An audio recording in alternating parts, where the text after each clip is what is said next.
Everyone, and welcome back to our Shackleton Expanse Star Trek Adventures campaign. We are here minus a Tim this week because he's on his little hollybobs, he's on his little vacation. But we have a fantastic episode ready for you, having taken last week off as I was away at the studio in Nottingham, which was a lot of fun. But let's say hi to people. I'm not the only person here. Hello, Anita. Hi, how are you? I'm well. I am getting everything prepped for a new season on Critical Misses. We just finished finalizing all our cast lists, and now I'm stuck in graphic design and overlay hell for the next little bit before I finish up all our session zeros. And I'm very excited. We've got a really good slate coming up on Monday, Wednesdays, and Fridays. Awesome. Yeah. Awesome. Yeah, tell us a little bit more about that towards the end of the session. Sure. Awesome. Thanks so much. Tom's next. I'm all confused now that Tim's not here. Hi, Am I Tom. next? Yeah. Hi. Hi. How you doing? Yes, I'm overheating. It's hot here, huh? It's hot. Yeah, it's hot. But I'm good. I'm good. I'm doing what everyone else is doing. I'm going to work. I'm coming home, and then I'm playing Diablo 4. That's pretty much what I've been doing. 90% of You the say time. you were level what? 50. 50. Yeah, I still haven't finished the campaign. So there's something in Diablo 4 that they don't tell you, right? Yeah. I'm under the impression, right, the way the game's made, is that side quests are there to help supplement the main thing, and you need to do those side quests to make sure you stay up. Not in Diablo 4. Not in Diablo 4. No, I over-leveled very quickly. Well, I say over-leveled. It's all scaled, but This is the when I way, was Tom. when I was like level 49 and I was still in Act 3, I thought maybe I should just beeline it for the main. So that's what I did. That's what I'm almost This done. is the way. This is the way, Yeah. Tom. Over leveling, that tried and tested method of being the final boss. Yeah. With everything in your arsenal under the sun. Yep. It's the way to do it. Speaking of the way to do it, I don't know. Hi, Susie. Hello. I'm sorry. We have a history of doing that for each other on Yes, streams. we do. Hello. Yeah, right. How are you? Yeah, I'm good. I'm good. I've been bouncing between big women this past couple of weeks, between Diablo and my large barbarian lass, and then Street Fighter 6, which came out at the exact same time with Marisa, who is the only character that I will play ever again. It's just been my life. Just big women. Yeah, big women forever. What level are you on, Diablo? I am level 47, I think, and I finished it last night. I finished the story mode last night, so I'm better than Tom. Just needs that to be stated for the record. Given value of better, I guess. Did it in a quicker time? I don't know. I don't know the scale either. Does it stop at 50? 50. We're on levels here. It just means I put in more effort, you know. Yeah, I guess. Okay.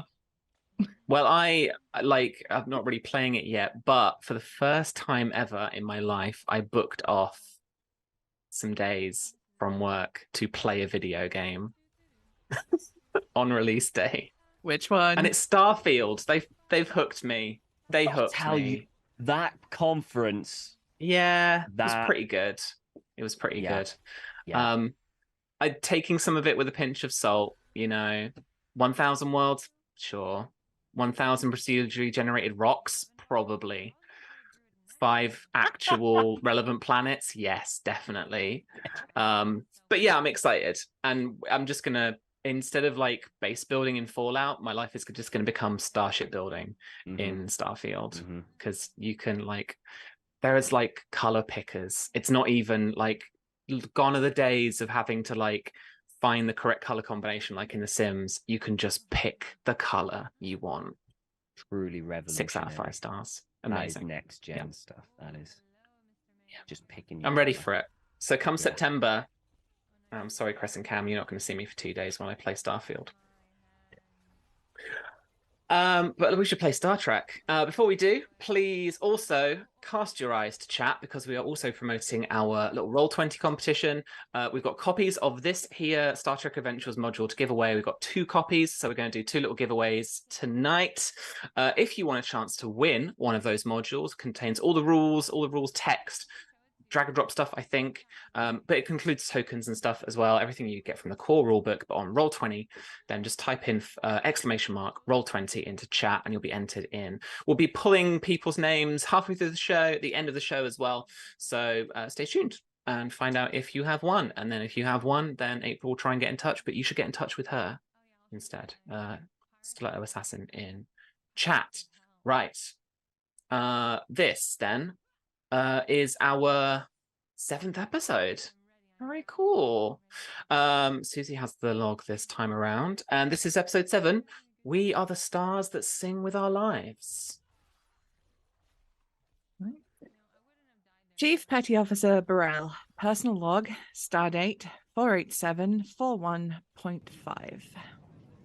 I have been suspended following my actions with the faulty replicators and Ambassador Yang. While I understand the reasons for Starfleet to give me some enforced shore leave, I can't help but think there were some political motivations that drove the decision as well. I mean, what do you even do with shore leave on a Federation starbase anyway? I found myself at Echo's place more often than not, and now I seem to be recommended the holosuites by everyone I meet. I wonder if they've got any good hockey games on record. And Ekka's place is where you find yourself yet again. Tadok casting a careful eye over the crowd. Ekka hosting as best they do. But you find yourself at a loose end. I leave the scene to the 2 of you. I think Burrell is sat at the bar, and I think she's wearing hockey gear. She hasn't quite got all the pads on, but she's got the big jersey on. You know, she hasn't padded up yet, but she's ready to go out and smash some faces for a bit of de-stressing. I think Eka is going to come over with a little box and sort of pulls it open. It's full of little isolinear chips. All right, so I've been able to pull up a couple of them. There's the 1994 Montreal Canadiens Stanley Cup run. I've heard that that's a big deal. And there's also the 2024 Stanley Cup run as well, if you want. It's the 30-year anniversary of the whole thing. We've also got we've got a bunch. I don't know. I was able to pull what I could from historical records, and got my holosuite designer made up something for you. And I mean, if you want, there's also like there's a Klingon and Dorian match. The Miracle in Space, that kind of deal. It's up to you what you want to run. I kind of want to take Oshron to that one. I think he'd get a kick out of it. Probably. He hates the cold though, so. Yeah. Well, we'll win him over. I'll take the 24 one. 24? All right. If there's any inconsistencies, you got what you paid for. It's fine. And then a pad is handed to you from behind you, Chief. Young ensign in gold uniform hands it over to you and says, "I'm really sorry to disturb you, Chief. This just came through for you." And she sort of takes it. Thank you. Who All right, April, take it away. I don't know if you would. So what better way to heal from holding a knife, blade end first, than to go on a trip to Ryza. So Burrell, love you. Sorry you're on suspension. Classic Burrell. I'm heading to Ryza for a couple weeks. I will see you when I get back. I might send you a message every now and then just to check in. I invited Tadok, but no, I was going to invite Tadok. I didn't do it. I figured it was a little bit early. I mean, he's a modern Vulcan, but if I told him that, he'd be like, well, of course I'm a modern Vulcan. All Vulcans are modern. We're existing now, currently, in the modern time. Classic Tadok. Anyways, I hope your suspension goes well. I saw that the Venture's in. You have to deal with the venture, and I get to go on a holiday to a beach. Sucks to be you. Love you, Burrell. Have a good one. Say hi to the rest of them for me. Bye. And so Oshron's message flicks out into that Federation insignia on the pad. But that's the postcard you receive from a connecting starbase somewhere, I presume. Uh-huh. I think, Burrell, she's been in a pretty foul mood. There's been a little proverbial storm cloud above her head ever since the suspension, but she gives a little chuckle at this thing from Oshron, and she says to Eka,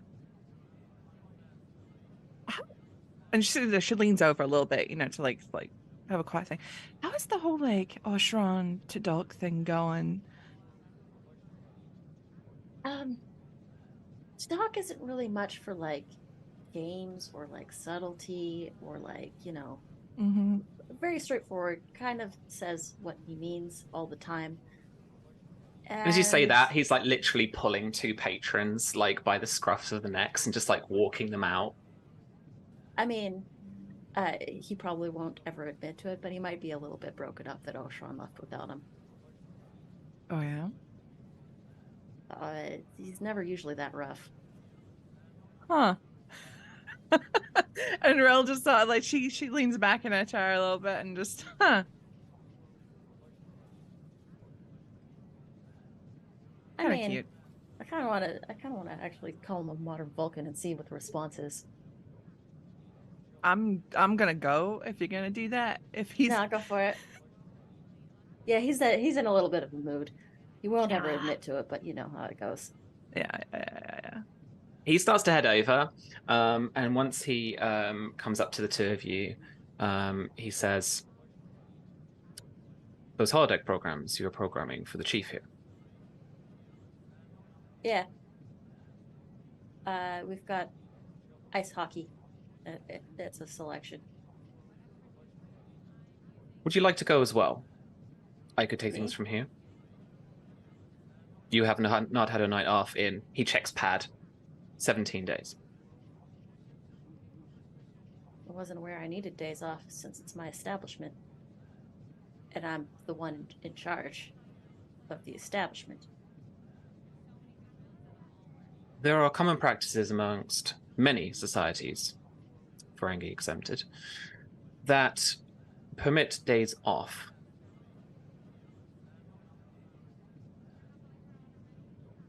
Look at you. A modern Vulcan. All right. Burrell saw He kind of raises one eyebrow and then he says, "Of course I'm a modern Vulcan. We're all modern Vulcans." Told you. And Told all me right. what? Not you. Inside joke. Don't worry about it. Yeah, you know what to do. Take over. Just try not to rough up the patrons too much. That last guy looked like they got a twisted ankle when you threw them out. They were cheating. I mean, yeah, and you should kick cheaters out of the bar, obviously. But if they want to come back and not cheat. I believed your words were We want zero repeat clients. tolerance. I am nothing if not a person of my word. All right, I'll leave it to your discretion. Just try to be gentle on occasion. Teach them a lesson, but don't teach them a lesson. Never mind. It's fine. Don't worry about it. We'll talk more when I get out of this holodeck program thing. Very well. Hockey? Yeah, don't worry, Eka. I'll get you in pad. You won't feel a thing. I gotta switch out. If I gotta switch out hosts again, I swear to God. And we'll go with to the hockey game.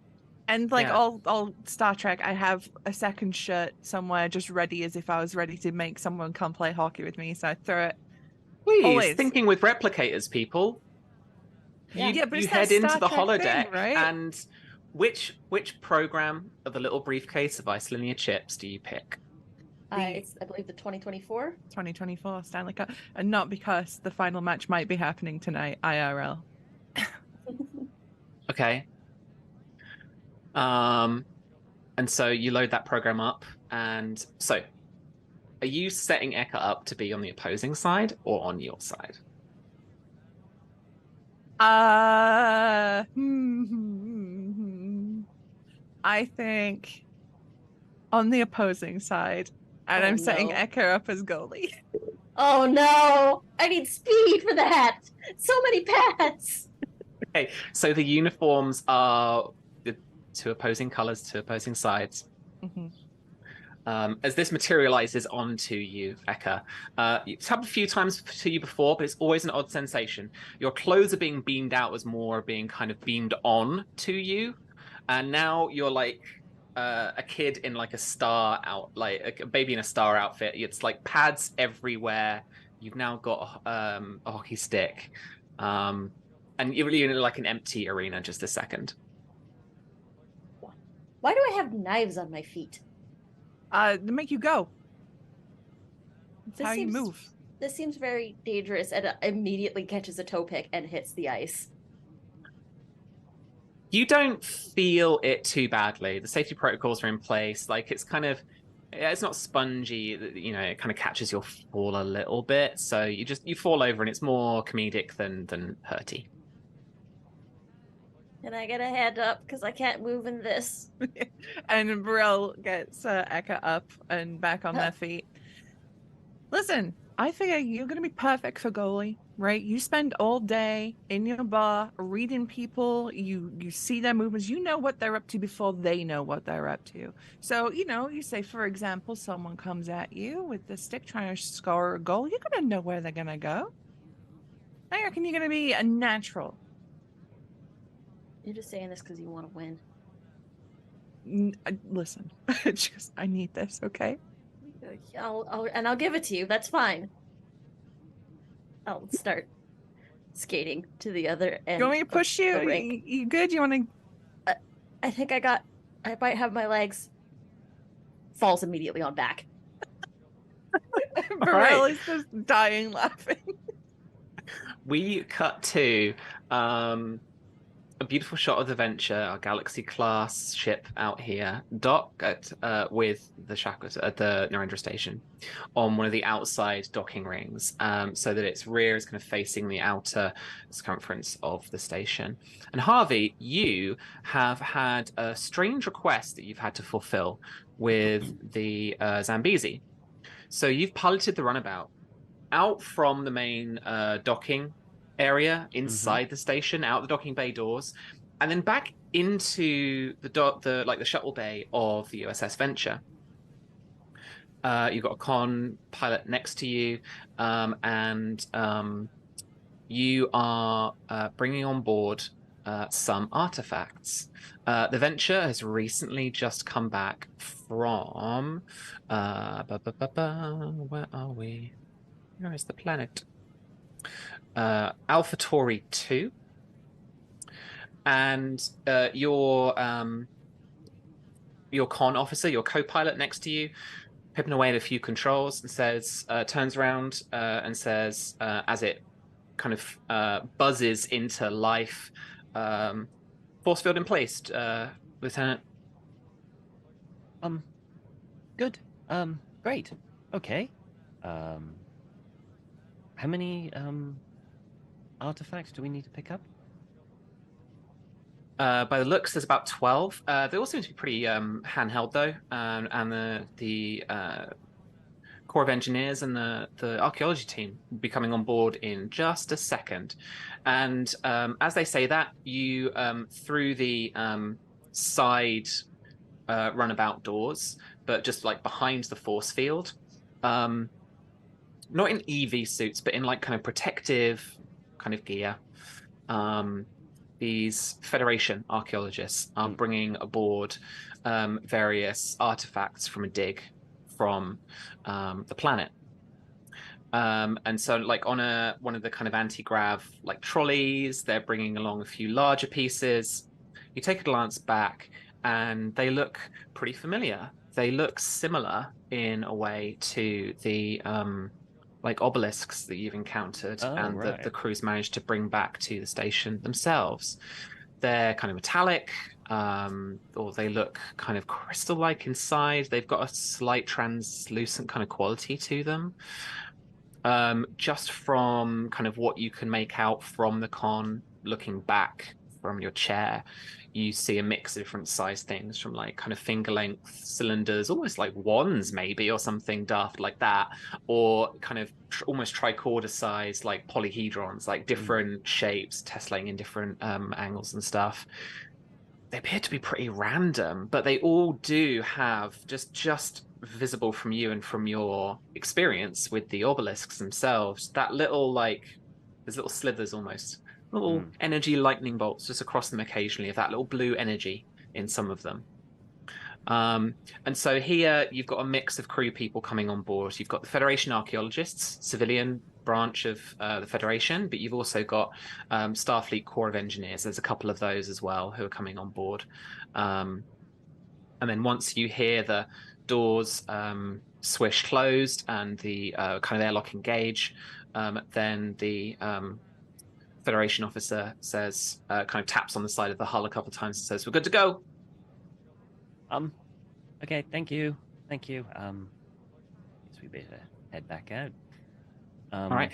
You've been tasked with heading basically as close as you can get to the laboratory level on the station. And so the con officer next to you to kind of is, helping you pilot, and I'm going to make you test. It's a pretty, rudimentary little journey. But you've got to make a little, journey from outside the shuttle bay, kind of like around the station, leading up to one of the taller levels of the station. And the con officer is kind of, checking the console away at you, next to you. And then she kind of turns around and says, so we'll be heading up to the kind of, sensories and dishes and stuff, and near the sciences department. So we beaming this guys through. And the engineering officer says, no, we can't. We've got to get to one of the small kind of auxiliary like little docking ports, and then kind of like pips through on the console, and you get a little kind of briefing on your display. So transporters aren't going to work here, so you've got to kind of nestle right up and get the runabout basically kind of locked into one of the like really small kind like of, yeah. So there's going to be a bit of a those old like kind of tubes that come out, say, from like two docking bay door kind of things. So you've got to do a little like umbilical cord maneuver. Okay. All right. So let's make a little roll for umbilical cord maneuver. Umbilical cord maneuver. Fantastic. Yeah. So I'm looking for a contest. Okay. Like control, I think. Yeah, control con. And unless you want to be daring about it. No. I think this you is want to go in with standard. style. No. Harvey's not quite like that. No. Just get the thing done. You'll be okay with it.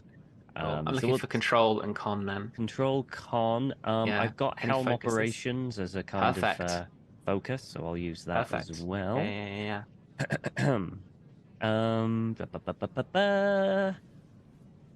Let me jump in with the runabout as well. Oh yes. I think I'll do. Just roll 2 d20s, I believe. Yeah, this is only going to be difficulty 1. So cool. the Zambezi is going to also give you no successes, I'm afraid. I got 3 though. It's the last time I roll for any ships on the station. Yeah. All right, so with 3, you've banked 2 momentum, and you've got that umbilical cord waiting for you. And with a little bit of kind of, tractor beaming, tiny little tractor beams, you managed to fit the umbilical cord, kind of get it tight onto the little airlock door out to the runabout. and slowly the scientists begin moving stuff off. As the con officer turns to you, says, "I've got everything here, Lieutenant." And the engineering officer who was with the team says, "Can you give me a hand?" Sure, yeah, no problem. Okay, I'll be back shortly. Okay, So you can like walk through the force field. This is more of Yes. an environmental thing. So you head through, and like the grav lift thing is playing up a little bit. He kind of kicks it a couple of times, and he's like, "It's old tech," and like pushes it through the umbilical cord with you. Yeah. You follow the crew, and you make your way through the science labs where the science team has met up with Dr. Taliaferro, who's the chief science officer here on the station. Yeah. She's also Federation. She's not technically Starfleet, so she's a civilian as well. But you can see the various blue uniforms of science officers running to and fro, just kind of putting things into little glass chambers or other force fields, behind force fields and stuff, and starting to scan things and stuff like that. Susie, I'd love you to take the opportunity to introduce a young science officer to us who you're playing as a supporting character tonight. Yes. So you see one science officer. She's stood there. You see the 2 pips of lieutenant on her collar. The immediate thing that strikes your attention is she's a Cation. So she stands tall with very feline features, and her fur is of like a sort of brownish tabby sort of pattern with striping. And she's got bright yellow eyes with the feline slits. She's looking over a display of just a bunch of like numbers and diagrams and just the most wibbliest graphs that you've ever seen in your life. And she's just, she's just looking through them. Her tail is like going Yeah. as she's focusing. Can I get a quick glance up?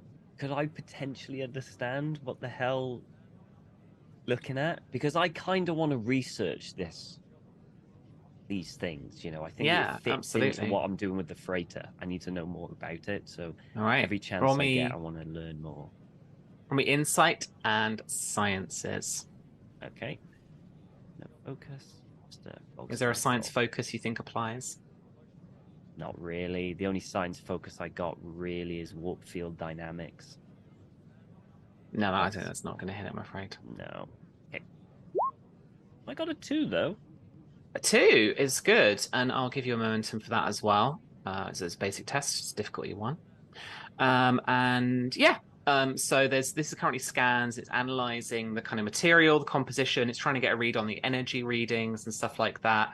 But the objects themselves are just being quite finicky. They're not like scanning very easily.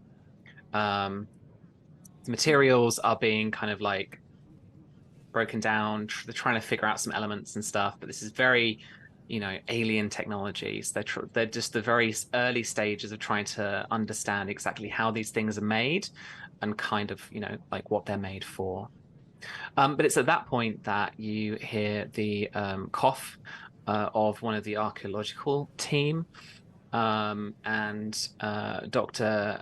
Helena, the chief science officer here aboard the station, introduces the whole group to Dr. Mitchell Al-Malki. And Dr. Al-Malki, he is quite short with his description. He looks pretty overworked and kind of edgy as he kind of looks around the crowd that's kind of assembled here in the science base. But he does give you guys a bit of a briefing. We've had to come back to the station because our archaeological survey was rudely interrupted. But it's astonishing why. The sun of the Alpha Tauri system we were getting readings very quickly that it was about to go supernova, and so the USS Venture came and saved us just in time, I might add. And he looks a little bit perturbed by that, kind of like gives a glance at a few of the kind of Starfleet officers here. There's maybe a couple of the Venture crew who are still here, just kind of attending the briefing. You see over the way Commander Issa Schneider. So you see a human male chief engineer from the Venture, and he kind of takes a couple of steps forward and says, well, I hate to say it, but the USS Venture almost didn't leave the system as the sun went supernova. Subspace distortions caused by the gravity waves of the supernova rendered the warp drive inoperable. We managed to compensate and adapt the warp drive, but that's when the star went supernova, and fortunately we were just ahead of the wave. As we did manage to leave, though, we did get some readings, and Dr. Taliaferro then pitches in to the rest of the staff. It seems as if star itself, all its kind of seemed to drain into the incredible energies of its own death into some of the orbital artifacts that the Venture has some telemetry on, and she points up to some of the readings there as well. And it seemed to transmit those energy readings into the planet that our team was on. And with just some of these incredible warping effects of space-time here, and she's pointing to various LCARS graphs that are showing the bend as a supernova occurs and stuff. This breach, it seems, formed around the star, and then the Venture lost readings on the star system. And then the engineering officer, Commander Schneider, who had taken a couple of steps forward behind that, kind of not interrupts her, but like replies to her to say that. And he says to everyone, the star system disappeared. And she says again, the USS Venture lost readings on the star system. That's what we can gather from the telemetry that we've recorded from the Venture. Dr. Al-Malki says, though, that he saw it out the viewport with his own eyes. That star system disappeared. And then he goes on to continue. These artifacts seem to be all that remain of our archaeological dig. And so we hope that you can assist us with analyzing them, hopefully to figure out really, both from an anthropological point of view, but also from just a purely scientific engineering point of view, what they do and why they're still in such good working order, it seems. And there's a few more those blue flutters from the objects themselves. All right, let's get to work, he says, and he kind of like walks off to a station immediately and kind of just starts looking at things in quite a kind of brisk way. Dr. Taliaferro and Commander Schneider start talking as well, start kind of obviously kind of intense discussion about what was happening with the Venture and trying to get the telemetry readings and stuff. But yeah, Harvey, you find yourself kind of just here in the science lab. Hey. The con officer hails through to you, actually. You hear a little pip on your con badge. Okay. Lieutenant? Yeah, go ahead. This is Zambezi. We're ready to depart back to the docking bay. Right, okay. Yeah, I'll be there shortly. Keep her running. I won't be long. He taps the comm, and he would like to possibly talk to one of the archaeologists about maybe what they've discovered about the artifacts that they got. Are there any that kind of match what Harvey's already seen before? Like, maybe similar? They've all got the same vibe, for sure. But I'd say there's definitely like a chunk, say, of what you might think would have been like an obelisk. it's got those typical veins running down it, those kind of carvings into it. It's still got a little bit of that blue energy just kind of pulsating slightly underneath its surface. Let's say, for the sake of argument, that the kind of desk area that you go to is the one where the young lieutenant and science officer were just introduced is as well. Okay. So he'll approach the thing and have a look at the thing, the obelisk, and he will look at I don't suppose you know exactly what this is for, do you? And she's looking down at, again, more figures and numbers, and her head snaps up and she goes, "No, I haven't a clue." Oh, okay. I suppose that's part of the fun, isn't it? And then she fixes you with a big smile, and you see those like very feline like canines, those big fangs that the Acacians have.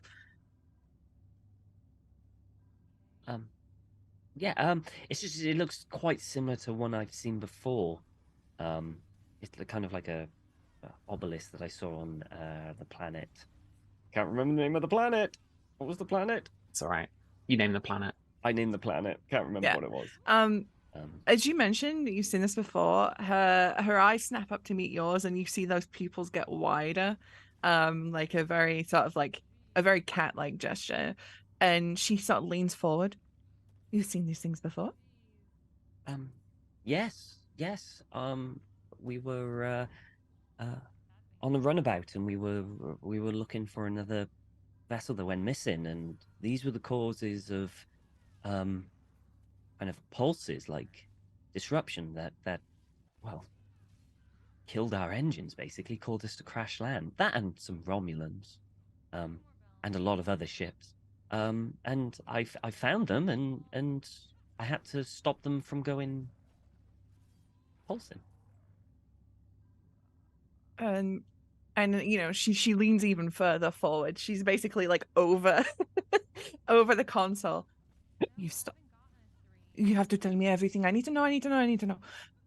And she sort of like gestures you over to her side, and she's like, sits you on a chair. Okay. Right. So. Yeah. You arrive on the planet. Yeah. What happens? Well, we come under attack from a Romulan ship, a scout vessel. And then there's a pulse, and we lose our engines and power, and we crash. Pulse. Okay, what does this pulse feel like? Is it a deep rumbling pulse within your tummy? Is it a pulse that makes your skin prickle, makes your fur stand on end? What kind of pulse are we talking about? And she's very like, as she's talking, like she's extremely excited. I think it's more of a kind of how do I put it? Maybe like an ear disturbance, like when you throw something in water and there are ripples, but like that in the air. Right. Like Did you feel any pressure on yourself? Any a little? Any changes? I mean, it got like harsher the closer I got to the obelisk.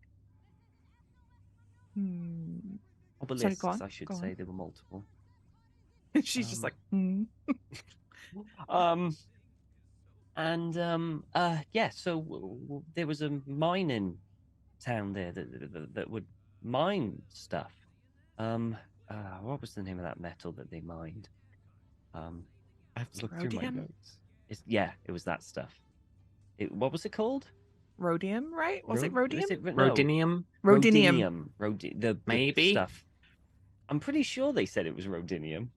Whatever that metal was that I don't know. To the plot. Star Trek characters never remember things between episodes. It's fine. They don't. Genuinely I'm sure it's don't. in my notes. I would just have to look at it. Yeah, it was rhodinium. It was rhodinium. There's something that gets used in the composition of other starship hulls, not deuterium like Starfleet. Yeah, it's really strong. Basically. Really tough, really strong. There is another chirp from your communicator. Zambezi to Lieutenant Harvey. Yeah, go ahead. I'm sorry, Lieutenant. We're due at the pad. Oh, yeah. Sure. Sorry, I'll be right there. Yeah, be right there. I'm really sorry, but I've got to go. I've got work to do. You know, flight boss on one of the And her pupils narrow, and you get that little huff of like a pissed off cat. And she says, Love that. "Oh, well, what is your name? Maybe you can talk later. Tell me everything you know. Send me a pad, something." My name's Harvey, Lieutenant, junior grade Harvey. I can send you over the mission report. I'm sure it's not. No, I don't want the reports. The reports, I've read the reports. I've read all the reports. I've read every report. I want to hear from you. What happened? Well, okay. I mean, later we can. I don't know. Have you heard of Eckers? And she smiles again. I've heard of Eckers. I mean, after the shift, we can go there, and I can tell you everything you need to know. Good. Okay. All right, you can go. Thank you. And she just Yeah. Oh, and as she turns away, and one thing, just in case, I stopped it pulsing by firing a phaser at it. I'll go into more detail later. And he quickly heads back up. She just on her own little pad, tapping away with her claws. Okay. And as those doors swish open for you, Harvey, and you walk through, the strangest sensation greets you as I spend 2 momentum and 2 threat even. And as you're walking through, it's like you're trying to like push through almost kind of slow motion or water or something. And as you push further through the door, the corridor and the lab behind you kind of starts to like bleed and warp in terms of your vision. Like it's light, you know how like the stars will elongate during warp. It's like all of that starts to move, and you find that you can't push through the door. Like you can't leave the lab. Okay, I'm going to step back into the lab. And you're okay again. No, that's fine. You have a pulse. Okay. Must be tired. I'm going to go again. And the same thing happens again as you push through your vision starts to warp, and the corridor and the lab kind of its lights elongate. And you find that you just can't walk. You can't push your way through that feeling of like resistance as you try and walk through the door. And then I step back. Doctor? And then the two of them turn around, Dr. Taliaferra and Dr. Al-Malki as well. They both look over at you. And they both say at the same time, yes? Very odd request. Could you possibly just step out of this door, please? And Dr. Al-Malki looks kind of annoyed at you, but kind of walks over in a huff, starts to push, and you see him like normally to him, to you, sorry, your vision is normal, and he is just trying to push through the door, but he just seems to slow to a kind of resistant point where his body is almost shaking a little as he tries to push through, and then he pulls back, and then he says, "Okay, nobody move. Doctor, we need to scan the room. We need to scan the lab, in the area around the lab now." And she kind of punches up a few things on the console, does a quick scan. There's a few science officers as well running around doing a few scans and stuff like that. What was her name again, Susie? Your little... Oh, Miko. Miko, you could pull out your tricorder, and if you do, there seems to be a kind of force, a kind of disparate force field around the lab. And as you kind of look over at the doctor, Dr. Taliaferra says, "I don't think any of us are leaving the lab." And we're going to cut to... Sorry, Tom. Got to keep my dramatic pacing going. No. Oh, actually, I love that. You just patch through to the runabout, Zambezi. Not gonna... I'm going to be slightly late. Brilliant. But we're going to head down a couple of decks to the sickbay level now, to where Dr. Chella is taking in a patient. And walking into your sickbay is a lieutenant commander Betazoid officer by the looks of him, in a gold uniform. And his commander, also in a gold uniform, steps through with him. He's got his kind of back on his shoulder, just kind of helping him along. And he says, "Are you the doctor?" Yes, I'm the doctor on duty. Dr. Linarcella, nice to meet you. Sir, what seems to be the issue? This is my officer, Lieutenant Commander Malaxus Orvo. We've been ordered to come down here by Dr. Al Malki. It seems that Commander Orvo here sustained a little bit of a. And Orvo kind of brushes him off. He's like, "I'm fine. I'm fine." He says, "No, you're not okay. Um, just some kind of juice with maybe psychic sensitivity or something, maybe around these Oh, okay. artifacts. He's been experiencing some worrying symptoms, and from like one glance over, you can see that Commander Orvo's like, yeah, like putting on a brave face, but definitely kind of suffering through something.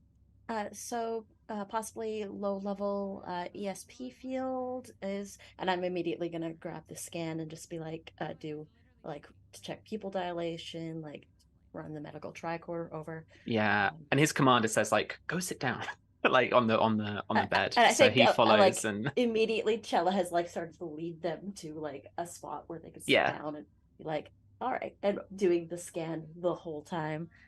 yeah, absolutely. Yeah, okay. So is Yeah, this make an me an insight medicine? insight medicine. Absolutely, Okay. yeah. Focus in xenobiology apply? Absolutely. He is a betazoid and you are not. So yeah, absolutely applies. And all right. Let's roll. 2 successes. Brilliant. Okay.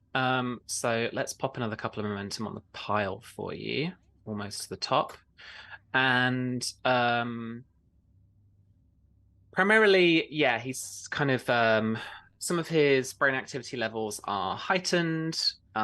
So it would definitely be suffering from mild headache, maybe a little bit of nausea, maybe a little bit of just desensitization, maybe feeling a bit wobbly and stuff like that. Mm-hmm. What other questions would you like to know about his kind of illness and stuff? And I will answer fully and truthfully. Okay. So what? So I will obviously I'll spend the momentum to obtain information. I would like to ask, is there anything? So is there anything currently present that is causing this continued reaction? Yes, you can detect something that is causing that. It's definitely on the kind of EPS or telepathic spectrum. Okay. So it looks like there's some sort of you're having a little bit of a neurophysical reaction. You're and sort of starts doing the technobabble, but for medicine. It looks like there's some sort of depolarization of the neural conflicts in your prefrontal cortex. Just let me. I'm just going to grab 2 like little neural inhibitors just to sort of place them. Yeah, even before you do, there's like a kind of spike in that little bit of activity. He clutches the side of his head. He's, "Oh, what did you do?" And he has to like lay back down I haven't involuntarily. done anything yet. Just And he's just rolling around like, "Ah, just 1 second. Let me hop on. Chella to ops. and you get patched through. Obs here. Are you picking up anything on sensors that might be causing this sort of? And I'll just I'll do like the blanket term for this sort of reaction and just ask for them to run a scan of the area just to see what might be causing the issue. Negative, Doctor. We don't have anything on sensors. That's a bit frustrating. I'm I've just got a patient down here in sickbay that seems to be having a adverse reaction to some kind of low level ESP field. that might be causing any sort of sensitive sensitive people on the station might want to come down and report to me, just to make sure that this isn't going to be causing too terribly much problems. Might have some folks complaining of headaches fairly soon. I'll send them your way if we do, Doctor. All right. Ops out. Thanks. And I'm gonna. I think what Chella will do is there's like those neural inhibitors. I'm just gonna place them on like the 2 sections and just be like, this should take care of the pain just for a little bit. Yeah. Before you're able to activate them, Commander Orvo actually starts to convulse, starts to fit in, and is starting to fall unconscious. So yeah, it's stabilizing time. Yes. So we're looking for medicine. I would call daring. I would call something else depending on what your daring is acting quickly. So yeah, I think this is daring. But daring and medicine. Absolutely. Any kind of triage or first aid or anything that applies, you think, focus wise? Not really. All I have are xenobiology, exobotany, infectious diseases, and rise in contract juggling. This is the 3rd time we've had Dr. Chella. So you get to introduce a new thing about them. Okay. Could be a new focus, or it could be a value, or it could be something else. I think you can actually up a stat as well, maybe. Could also up a stat, yes. Check the supporting characters thing really quick. 1 second.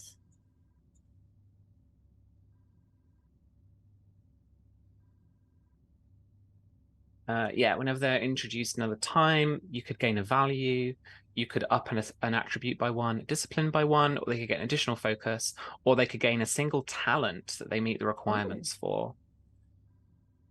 Talents might do a little bit of digging, but there are definitely some talents that can help in a situation. If you want to look for them after. I think I'll deal with that after the fact, but sure. I might even I think we're just going to go with a straight roll. I might spend a point of momentum because I had 2 extra. Or I spent 1 on obtain information. I believe I had gained. The group has 4 right now. Okay, so yeah, I will buy an extra die. So I think to like calm him down and stuff. I think it's gonna be difficulty 2. Difficulty 2. Okay, so I'll buy an extra die, and I will. I'll roll with my 3 dice. No focuses really apply because I don't have anything like emergency medicine or triage. Okay. But let's roll straight. See if it works. 4 successes is nice. Ooh. All right, so 2 momentum back again. That was almost 2 1s on that roll. Woo. All right, roll 20. I see you tonight. Okay. That kind of game, huh? Low threat, high momentum. Let's go. All right, so yeah, you managed to kind of suppress the effect a little bit to kind of start to stabilize him. And so he is now unconscious, lying on your sick bay bed. Okay, I'm just gonna just breathe easy now, and then just sort of lay him back down onto the med bed. All right, onto the bio bed. If you see any more crew members like this, feel free, please, to send them my way. I don't know that we've had that many other sensitive folks, but nonetheless, we have to figure out exactly what's causing this. I'll take an inventory of patient admittance over the last few hours, and just see if we've got any kind of something going on anywhere we can match them symptoms or something like that, for sure. And the nurse kind of heads off. I think I might add a value to Dr. Chella. We're going to call it hospital hospitality. Nice. Hospitable in the hospital. I like that one. That's pretty cool. Very Ryzen as well. Yeah. Love it. Brilliant. All right. Back to the hockey game. Hockey game. Game. Thanks, Susie. You got it. The hockey game. The good old hockey game. back to the hockey game. Now, I imagine the seats are full. There's a roar from the crowd as Susie, who are you playing as? Anita, I'll give you the choice. Who do you want to be? The Panthers or the Knights?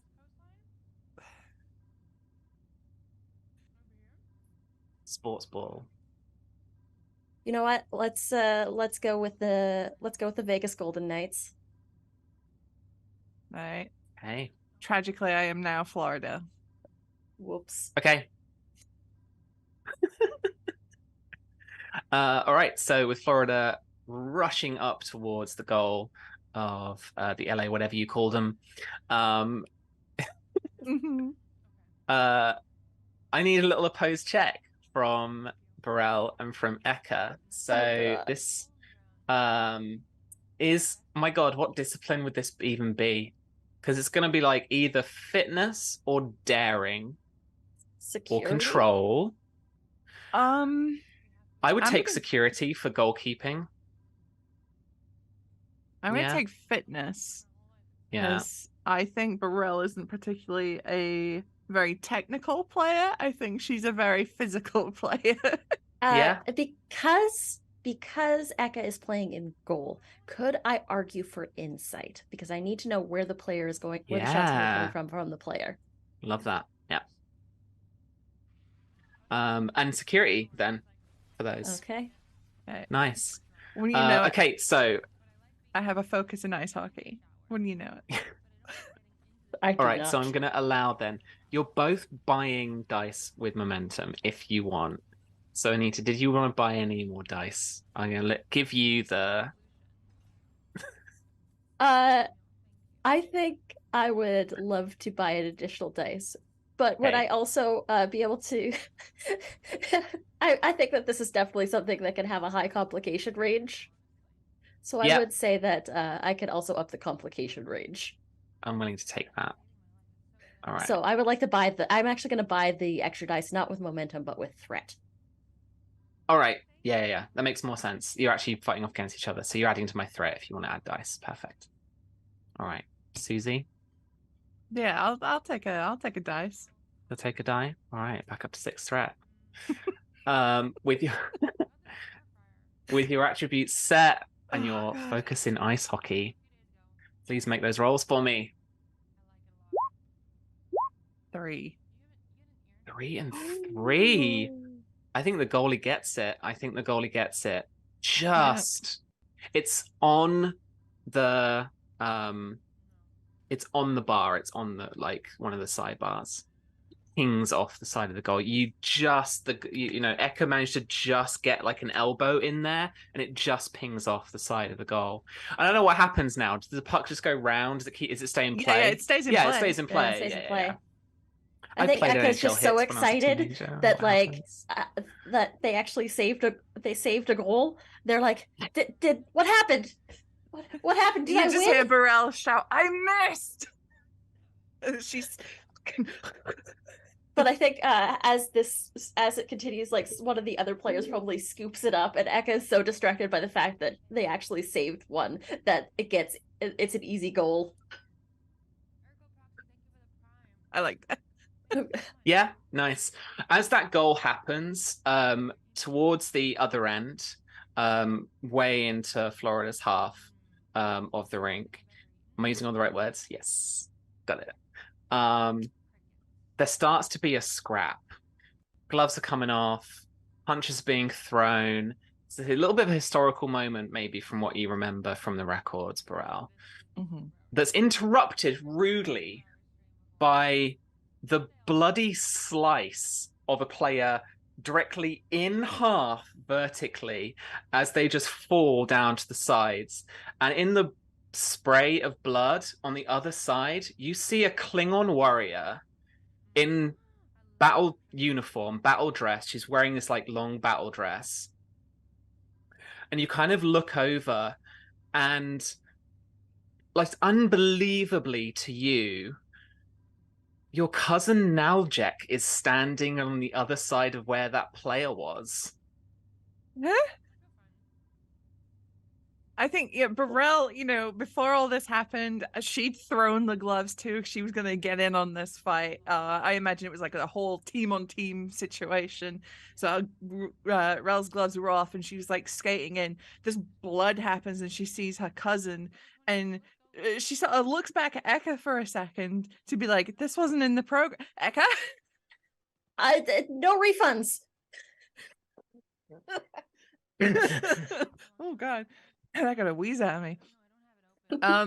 But Burrell, she's like, this is a holodeck. This isn't real. So she just sort of like skates around, looking. She looks to the side to see if there's any more weird stuff happening. But she like skates around to get closer to her cousin. And your cousin's just kind of looking at you as you skate round in a slightly weird way, to be honest, because it's like almost her eyes are following you around, but she's kind of slowly turning as well. She's got her mek'leth in her hand. Took out the other goalie, took out Bobrovsky too. Bobrovsky!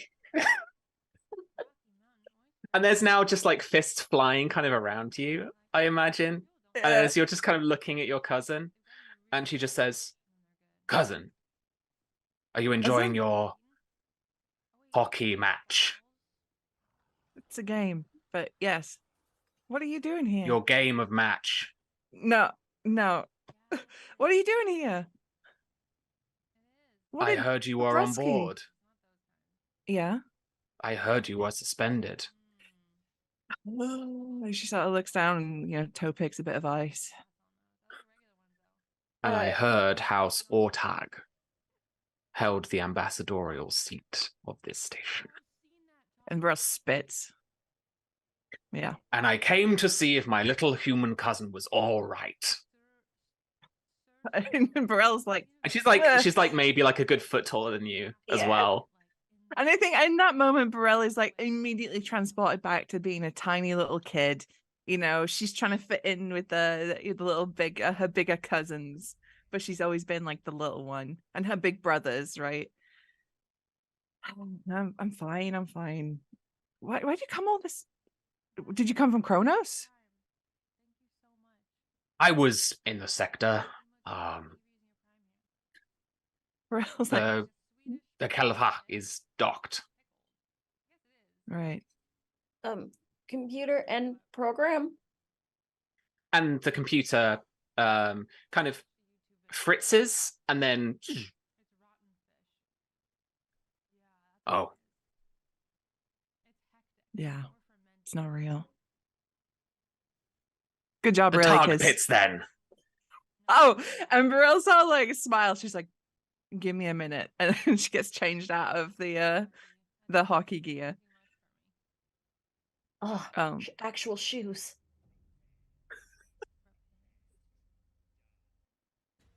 And she's trying to like be welcoming to her cousin. Targ pits? Yeah. Let's go. I'll show you my list.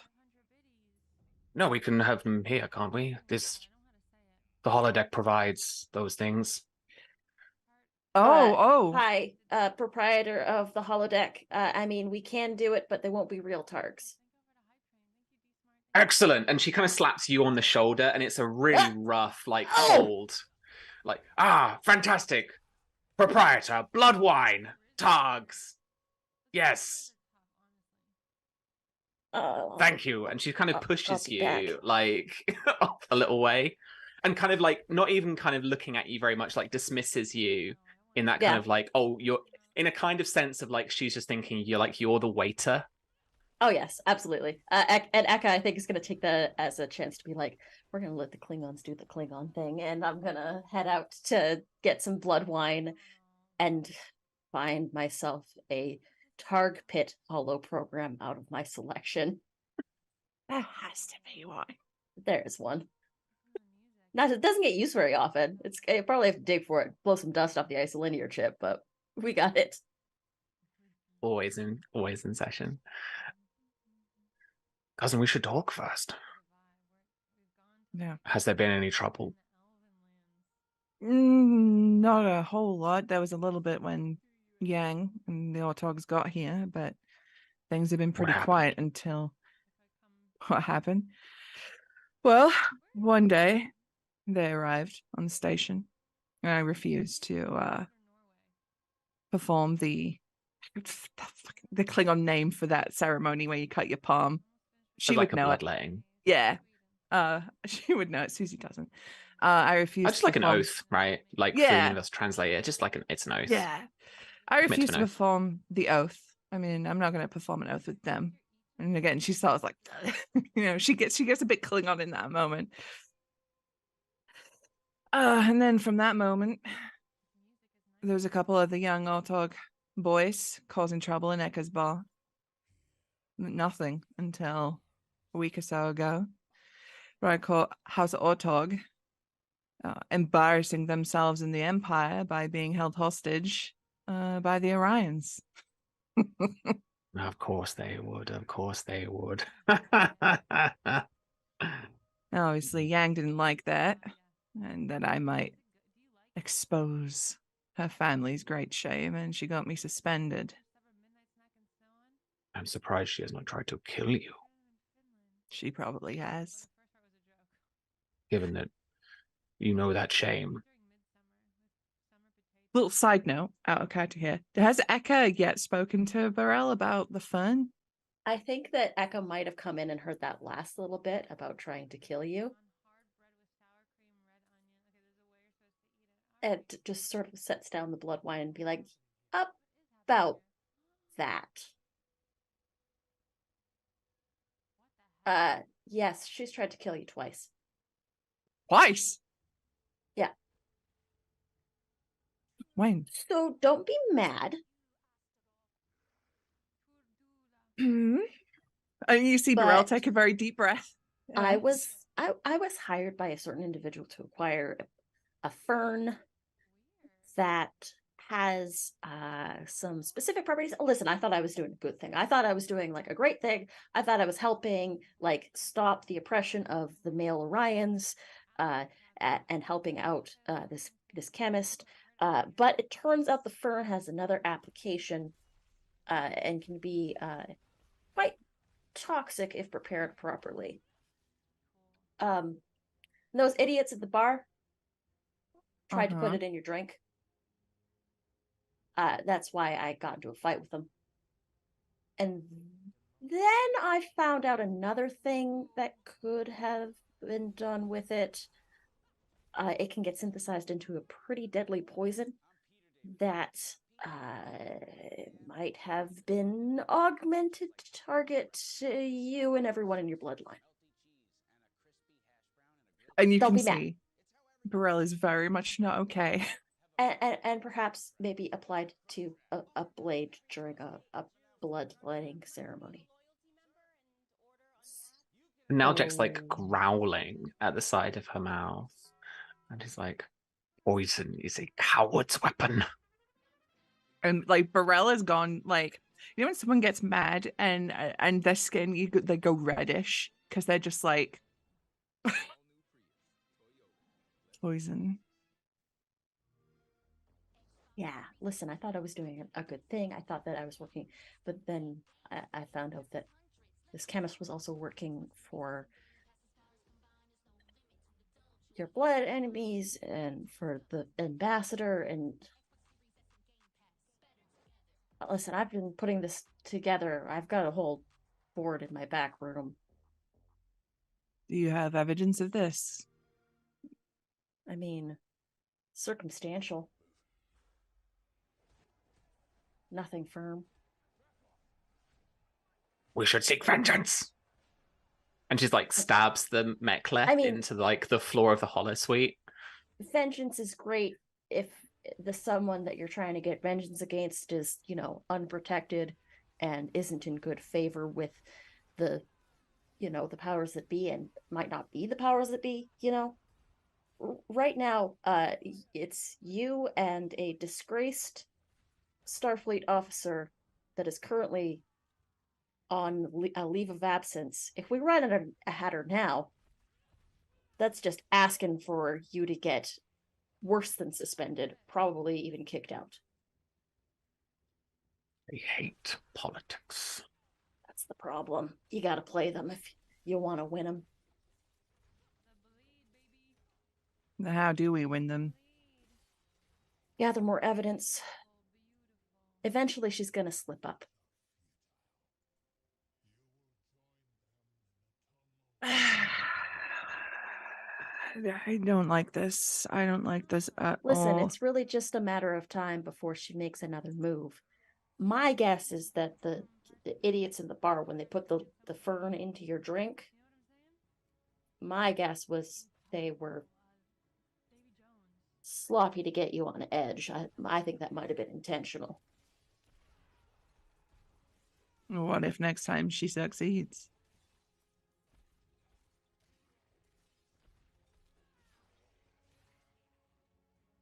Well,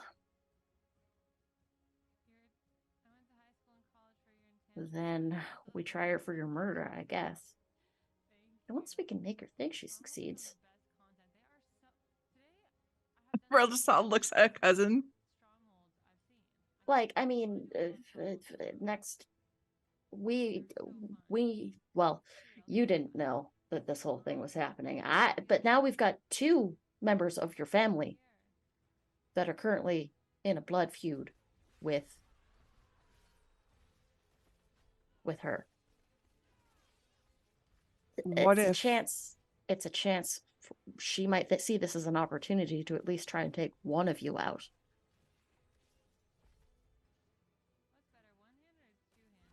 And again, she looks at her cousin. What do you think? You think she's gonna try her luck? I know nothing more than the want for vengeance and the blood wine your proprietor friend has brought us. It's pretty good. It's a good vintage. Let us drink on it. She plunges a cup into the blood wine and she thumps it into your chest. Take it. Just downs it, but like tips it mostly over my face. Yeah, in typical fashion. She grabs a cup. She downs it as well. She looks over to Eka and then kind of like holds the cup out.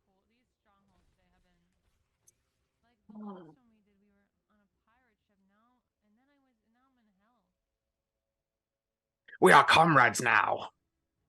And she like slams the 2 cups together. It burns. Why does it burn? It is good wine. And she plunges another cup and downs another cup. And like Beryll's laughing and she says, yeah, this is like, do you remember that time when my brother had his first blood wine? He was coughing. Couldn't handle it. I mean, I've had blood wine before, but that was other hosts. Enor doesn't touch this. One sec. And Enor's gonna leave and cannot hold the blood wine. They are joined. We are honored. I got some important friends. They could help us. We clearly can't fight them on our own. As much as I would like to go get my mek'leth right now. I hate politics. All right, with that, we will cut back to the science labs. So yeah, Harvey and Miku. I've got one of my favorite bits of Star Trek Adventures for you now. The scientific method. Oh, okay. We're about to do some proper science in here, folks. All right. All right, cool. I got a little briefing for you. So this is going to be an extended task like we've done before. And let me give you a little bit of a proper little view as to what these things look like. So these artifacts seem to be displaying some kind of like almost like complex computer processes, algorithmic logs, stuff like that from the scans that the science team has been able to piece together. They are metallic but crystal-like objects, various different shapes and sizes, again, from that kind of like finger-length cylinders to these large, like tricorder size, maybe even old school tricorder size, like polyhedrons. The variations in terms of size, shape, and the kind of energy contained, or the latent energy contained within all of them, appear pretty random. And the objects have no discernible controls or actual function. A common feature, though, regardless of the configuration, is the small series of distinct grooves in the surface of the artifacts, much like the obelisks that Harvey has experience of. They're like miniaturized versions of that, or little channels that run across many of those obelisks, and they run in kind of various little configurations around some of these objects as well. Flickers of blue light are also often visible, like within the actual artifacts themselves. So with that and the briefing about the sun, which I'll reiterate, the sun was registering as about to go supernova. The Venture and the archaeology team thought they had more time. And then there were indications, early indications of that sun starting to go, starting to expand and starting to basically explode. And so the USS Venture jumped in, warped into the system, grabbed the archaeology team and the Corps of Engineers that were working with them, and almost didn't get away because the warp field became kind of like inoperable. So they had to work to compensate that. And just as the star went supernova, they were able to warp out of the system and kind of ride that wave. But as they left, they got these strange readings. The star itself seemed to drain the incredible energies of its death into some orbital artifacts that the Venture and the archaeology team had registered on scans around the star, and then seemed to transmit that energy, maybe data, into the planet that they were on. And as the star went supernova, as Dr. Taliaferro puts it very succinctly, the Venture lost the kind of like registry, the telemetry of the star system. It's not that the sun blew the rest of the system up, it's that the system wasn't there anymore, according to the sensors.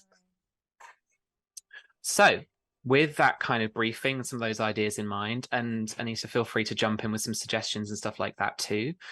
That's the observation kind of thing. We've got a good bank of momentum as well. So I'm not going to say we're kind of like, we're doing any more investigation at this point, but I want to start making some progress on the extended task. So at this point, we're going to work on hypothesizing what kind of fields of science we could be looking at here. So I want you guys to have a little chat, see if you can come up with kind of 3 to 5 different focuses that this could fall under.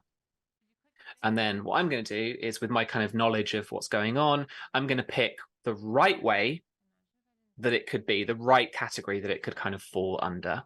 So if you've got focuses you think apply, or if you've just got focuses or different areas of science that you think, and we can work out what it is, even if you know you can't quite kind of state exactly what field of science it is, something we can figure out kind of what we mean, right, in technobabble. But yeah, so what kind of 3 to 5 different focuses could relate exactly, do you think, to what is going on with these artifacts and with the what's happened around these artifacts? We know that the artifacts have a tendency to disrupt power systems and disrupt warp field specifically. So I think warp field dynamics would probably be a good one. Yeah. I got that focus. Try and you figure got out that. exactly Yeah. that. There's also the idea that it might be causing gravimetric distortions. So any kind of focus in like I'm just trying to think about it. Like obviously like the reason why how this energy is being channeled and changed might be a good, so like astrophysics, particle physics, particle physics kind Yeah. of deal. Yeah. Well, I mean, Yeah. the artifacts sound like these are giant batteries. I mean, it absorbed the power of a supernova, and channeled it into a planet. Yeah, and I mean, it also like there is obviously some sort of like energy drain that's happening. So like any kind of power systems, like EPS power or that kind of deal. like there's got to be a reason how the drain is happening and why it's happening. So yeah, EPS could be one as well. Electro Like power EPS systems. systems. Yeah. Well, I've got so Miko as her focuses just as an area where like if we're in character where she would be thinking it's more physics and spatial phenomena, which this definitely counts as a spatial Yeah. phenomena. Definitely. Just Yeah. slightly. I like. So we've got warp field dynamics going on. We've got the physics that you mentioned there for Miko. But we've also got spatial phenomena. It's a nice one as well. Then EPS, electric power systems, you mentioned as well. Was there another one you wanted to that I missed or that you wanted to jump in on? 4's fine too if you want to just focus on one of those. Yeah. Because we're going to pick one to pursue and then we're going to start rolling. Yeah. I mean, one that would apply but doesn't really fit any of our characters would be like xenoarchaeology. That's what I was thinking. You know, yeah, if for these sure. artifacts are written about anywhere or have anything like that. So yeah, that could be another one actually. Because I mean, you know, Dr. Al Malki will have that as well. Yeah, you know, xenoarchaeology. So yeah, it could be that, you know, he's technically the lead, but you guys are And the Venture is a galaxy class. There's got to be at least one xenoarchaeologist on board. Always. 100%. Always. Yeah, definitely. I'm guessing that they did a sensor diagnostic after the system disappeared on the vent. You know, it would make sense. Where's the Venture? You know, I mean, they show up late all the time. They are always late. Ooh, you know? There is also the idea that, like, this is not knowledge that the two of your characters would know, but Dr. Cello would know that perhaps the artifacts are exhibiting a low-level ESP field that interferes with. So if anybody has a focus in like psychic phenomena, I don't know if that's if that's a thing that I'm pretty sure that's not a thing that anybody actually has, but it is another angle that we can approach from. Yeah, that's also a great suggestion. Which avenue of inquiry do you guys want to pursue in terms of those focuses? Do you want to do the more hard sciencey physicsy one? I feel like that fits. As more than. Although you've got your engineering, so like EPSy. I mean, I haven't got a focus in EPS. Warpy doobie doobs. I mean, I can do the warp field dynamic. That's the one. Warp field dynamics, not warpy doobie. But then again, that could have been just what they interference from like the supernova. Well, I mean, you would know how those power systems work through the warp field and maybe what can be caused to interrupt them, and then we can reverse engineer it from there. I mean, we could. It would be very. So we're coming up. Yeah, we're coming up, I think, to kind of two possibilities then. The science-led approach with Miko and the kind of physics or spatial phenomena route, or we've got the engineering route where Harvey leads and it's more the warp field dynamics or EPS stuff. So what do you guys think? So do you tell me you are the recurring cast? I'm just a supporting cast member. Yeah, but I'm not ranking officer. Coward. Okay. If Harvey had the choice, he would totally go warp field dynamics because it's more the engineering, it's more the nuts and bolts. He can understand it. The whole physics, he probably may have an understanding of the sciences, but it's not where his thing is. He's all about technology and how it works rather than just unknown spatial anomalies. Power is where it is. Yeah, sure thing. Okay, so I want you to lead the test then. So you're going to be rolling 2d20 or more, up to 5 if you want to. And Susie, you're going to be assisting as well. So you're going to be applying a focus of like EPS systems, EP systems. If you have it, if you don't, then I've got warp field dynamics. Oh, okay. If you want to use that focus, then we'll use warp field dynamics as kind of what these artifacts are about and what's happening with the whole situation. And Anita, if you can also assist using the station for me as well. I'd love to. So let's go with like computers and engineering, I think, for the ship, for the Alright. station, because Sounds it's good. more about the computing power and the analysis of its processors and stuff like that. Harvey, so this is going to be, what attribute would you like to use as well as engineering? Well, I suppose reason. Absolutely, yeah. Finding the Perfect, logic yeah, and yeah. engineering. Theorizing stuff, yeah, Yeah, for sure. yeah. Yeah, so this is testing the theory now at this point. So Okay. the difficulty is going to be 4.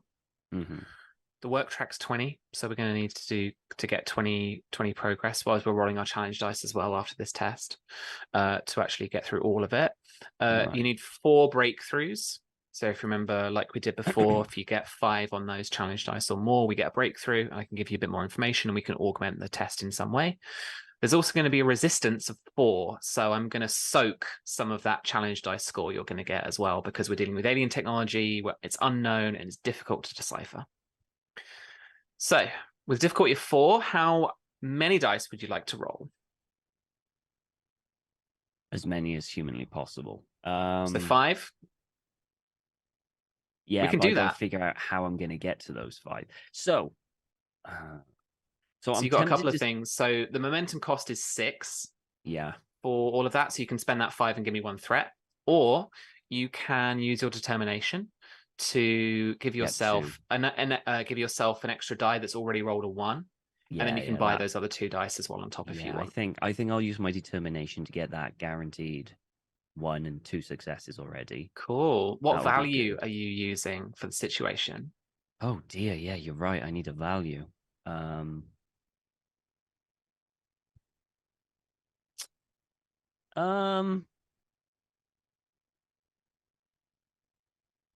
I guess I could use my gut sometimes breaks physics because it's a bit Like wonky. this It's situation completely with the star alien. system. It's wonky Yeah. physics. It's serious Another wonky new focus physics. just dropped. Wonky physics. Wonky physics. Wonky physics. And warp warpy fetal doobie doos. warpy doobie doos. I want to add that. Wonky physics.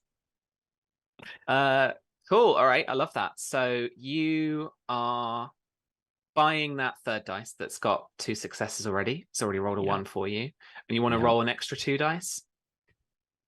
Yeah. Yeah. Cool.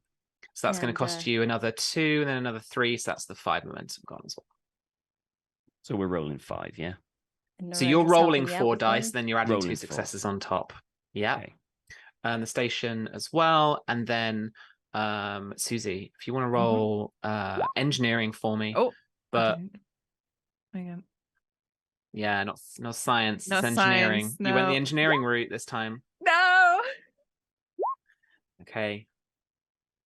1 assist success from the station and 3 successes, 5 successes from Harvey's dice, which gives you 1 momentum.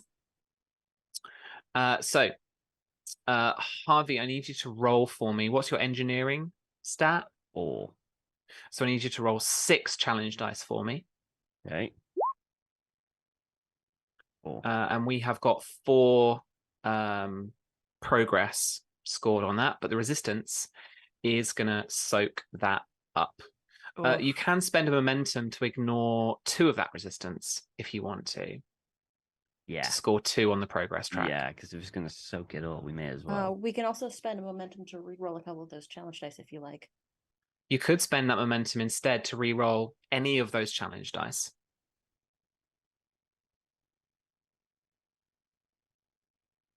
I mean, we've got 1 Half of momentum. them came up blank. Yeah. So we roll give the some other half. threat. All right, we'll use momentum to re-roll 1. All right. You can roll as many as you like, right? Yep, you can roll as many as you roll like. 3 So of if you want them. to keep, I'll roll if you want to 3. keep the 2, the 1, and the chevron thingy, then you can just roll 3 and take the new result All right. of those blank 3. Right, Tom. You had 1 So job. that's 5. All right, so another score. So we got 1, 2, 3, 4, 5, which gives us 1 work on the track. I'm actually just going to write that down. Old school. No, she's getting the journal out. Knew we were rolling too well. It was always going to come back and bite us in the ass. It was, yeah. And with those, I'm gonna tell you as well. Normally, a breakthrough would give you this and tell you whether you're on the right track or not. But you don't seem to be making that much progress because you're not really on the right track with warp field dynamics. Okay. So we can cross that out. Yeah. Okay. So you'll need another avenue of interrogation. So I think it's probably either EPS, like energy transference, or the spatial. What was the one for Phenomena. Phenomenal. Yeah. Phenomena. Who's coming at me? The cost of a die bought with momentum be 3. Technically no, because it's your first bought dice that costs. I'm going to do some rules lawyering for Here you we folks go. back on the chat. Here we go. Here we go. Right, so that extra dice that Tom bought with his determination would have cost 1, so we ignore that cost with momentum. The 4th dice that you roll technically costs you 2 more momentum, and the 5th dice costs you another 3 momentum for a total of 5. There we go. Boom. There we There go. you go, Grandals. Game dev coming out. You learned something on Star Trek Adventures today. It's fiddly, but it's true. Yeah. So Nathan told me back in the day, because I did the same thing. Okay, right. I just spent a threat because Tom, and hopefully Susie can hear me, as you guys are working away at that issue, there's a bit of a kind of like low level alert. Where's my little red alert button? A little quiet red alert. As from a console, there's a little bit of a chime of a red alert, not a red alert, but as a kind of alarm system. And Dr. Taliaferra is at her console again, looking it through. And Harvey, you can see that like field she's mapped out around the lab is starting to pull inwards as well, and you can again start to feel a little bit of that pull, like on your uniform, almost like it's someone's just kind of tugging at you a little bit towards the center of the lab itself. Oh. The lab around you, like the screens, the bulkheads, all that kind of stuff, they don't seem to creak or be affected from what you can hear, but you can feel a little bit of that field just come that little bit closer. Oh. I hope Susie got that.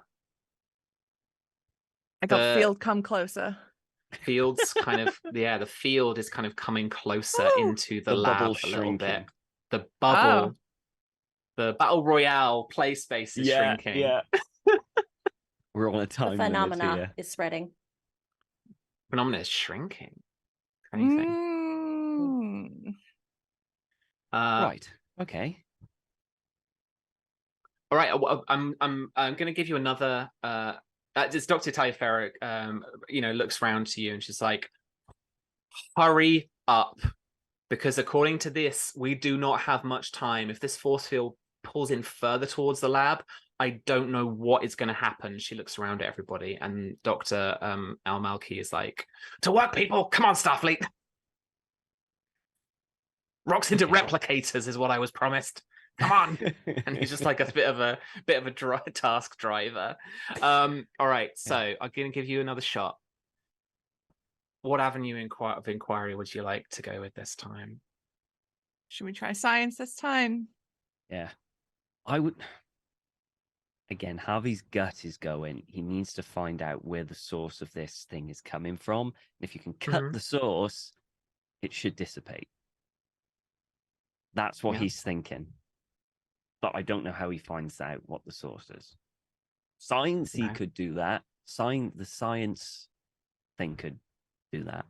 Yeah, it could. Yeah. I think we go with Do you want to approach route. it from a physics standpoint, Susie? Or do you want to approach it from like the power systems standpoint?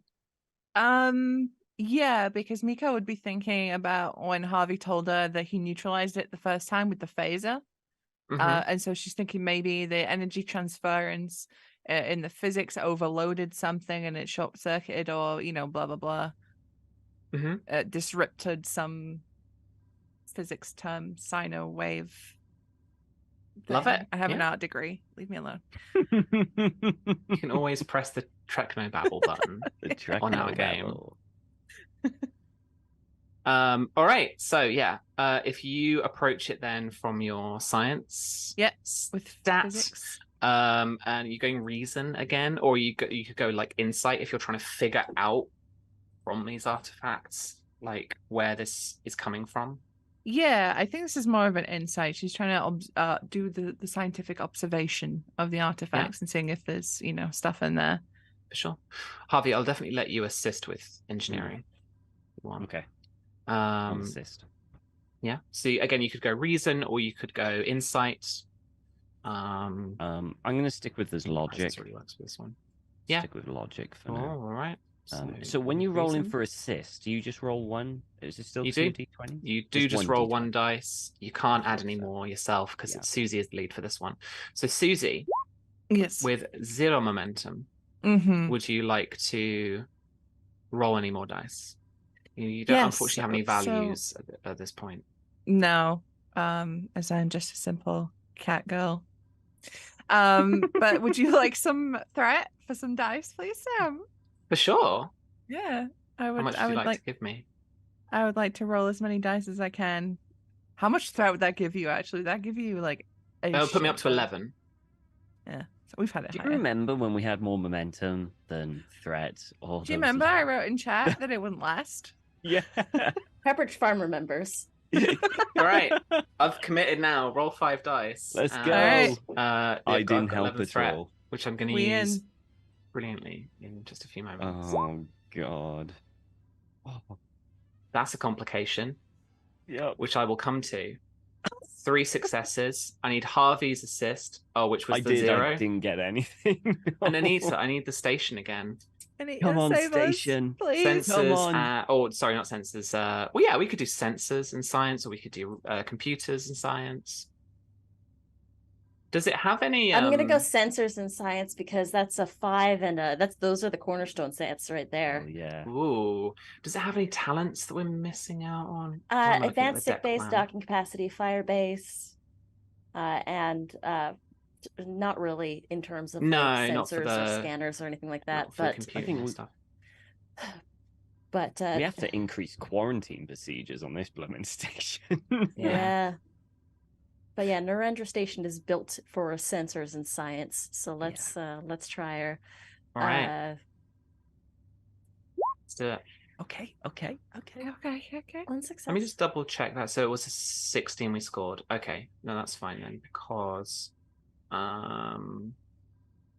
just checking if it was a 5. I remember the Starship crits not working properly, so I just wanted to check that. Okay, so with the 4 successes that you needed, Susie, what's your science stat? My science stat is 4. Cool. So I need you to roll 6 challenge dice for me. 6. Bloop. Oh. Ooh, a lot of effects there. Oh. It's the 4 that I'm going to give you, because I want to actually get through this too. I'm going to give you double your effect scores. So your effects Ooh. also do an additional 1 work. So you Lovely. managed to score an extra 4 at that point. So you're about a quarter of the way through, but still no breakthroughs at this second. We're still working away at the problem. In the corner, Ugh. Miko's ears have come like pinned back, and she's sort of like going up on her heckles because she's gonna get crushed. And for this complication, I'm going to go back to Dr. Chella in sickbay. Oh. Who has still has Lieutenant Commander Orvo as a patient. And as you've been just performing some investigation, trying to do some more diagnosis on the situation, I'm going to spend 3 of that threat as your patient who, under all medical reasoning, and sedation. Should be unconscious. So you turn around to him, opens his eyes, and stares straight up. Lieutenant Commander? I'm doing the scan immediately. I'm trying to see if like they're cogent as well as focused, or if they're just staring at nothing. Yeah. But in like true Star Trek dramatic fashion. So you're getting that little wiggly wee tricorder, little wand out, and you're kind of scrolling, and like he grabs your wrist and tries to like wrestle the scan away from you. He's not saying a word yet, just locks you in a steely glare. So this is actually going to be an opposed check, I think. So he is going to get Starfleet Engineering Officer out. And I'm going to roll fitness and security whilst you're rolling medicine. And I'm willing to take what attribute Daring? you think applies best. Yeah. Daring, I think, because I'm trying to wrestle this person while also performing a scan. Yeah, nice. So I'm going to roll 2 extra dice for 3 threat cost. So I'm going to be rolling 4 in all. Did you want to roll any extra dice at this stage? Only 0 momentum. I think for supporting characters, you can, because you've got a value, you can spend 3 momentum, or I guess give me 3 threat in that situation, to use a determination instead. I think I'm just going to buy an extra die by giving you 1 point of threat instead of. Sure. Does my focus in xenobiology apply at all? Yeah. Okay. Yeah, happy with that. Sounds good. All right, let's see what I get. 2 successes, the complication, and 3 successes. Okay. So you managed to score 1 momentum, and you managed to get a reading on what is happening here. The commander's like levels in terms of his cortical activity are off the charts. And his brainwave patterns seem not to match what you had in the scans and the diagnosis work before this happened. Okay, so this is a completely like new reaction or phenomenon to this external stimuli. So that means something's changed. Got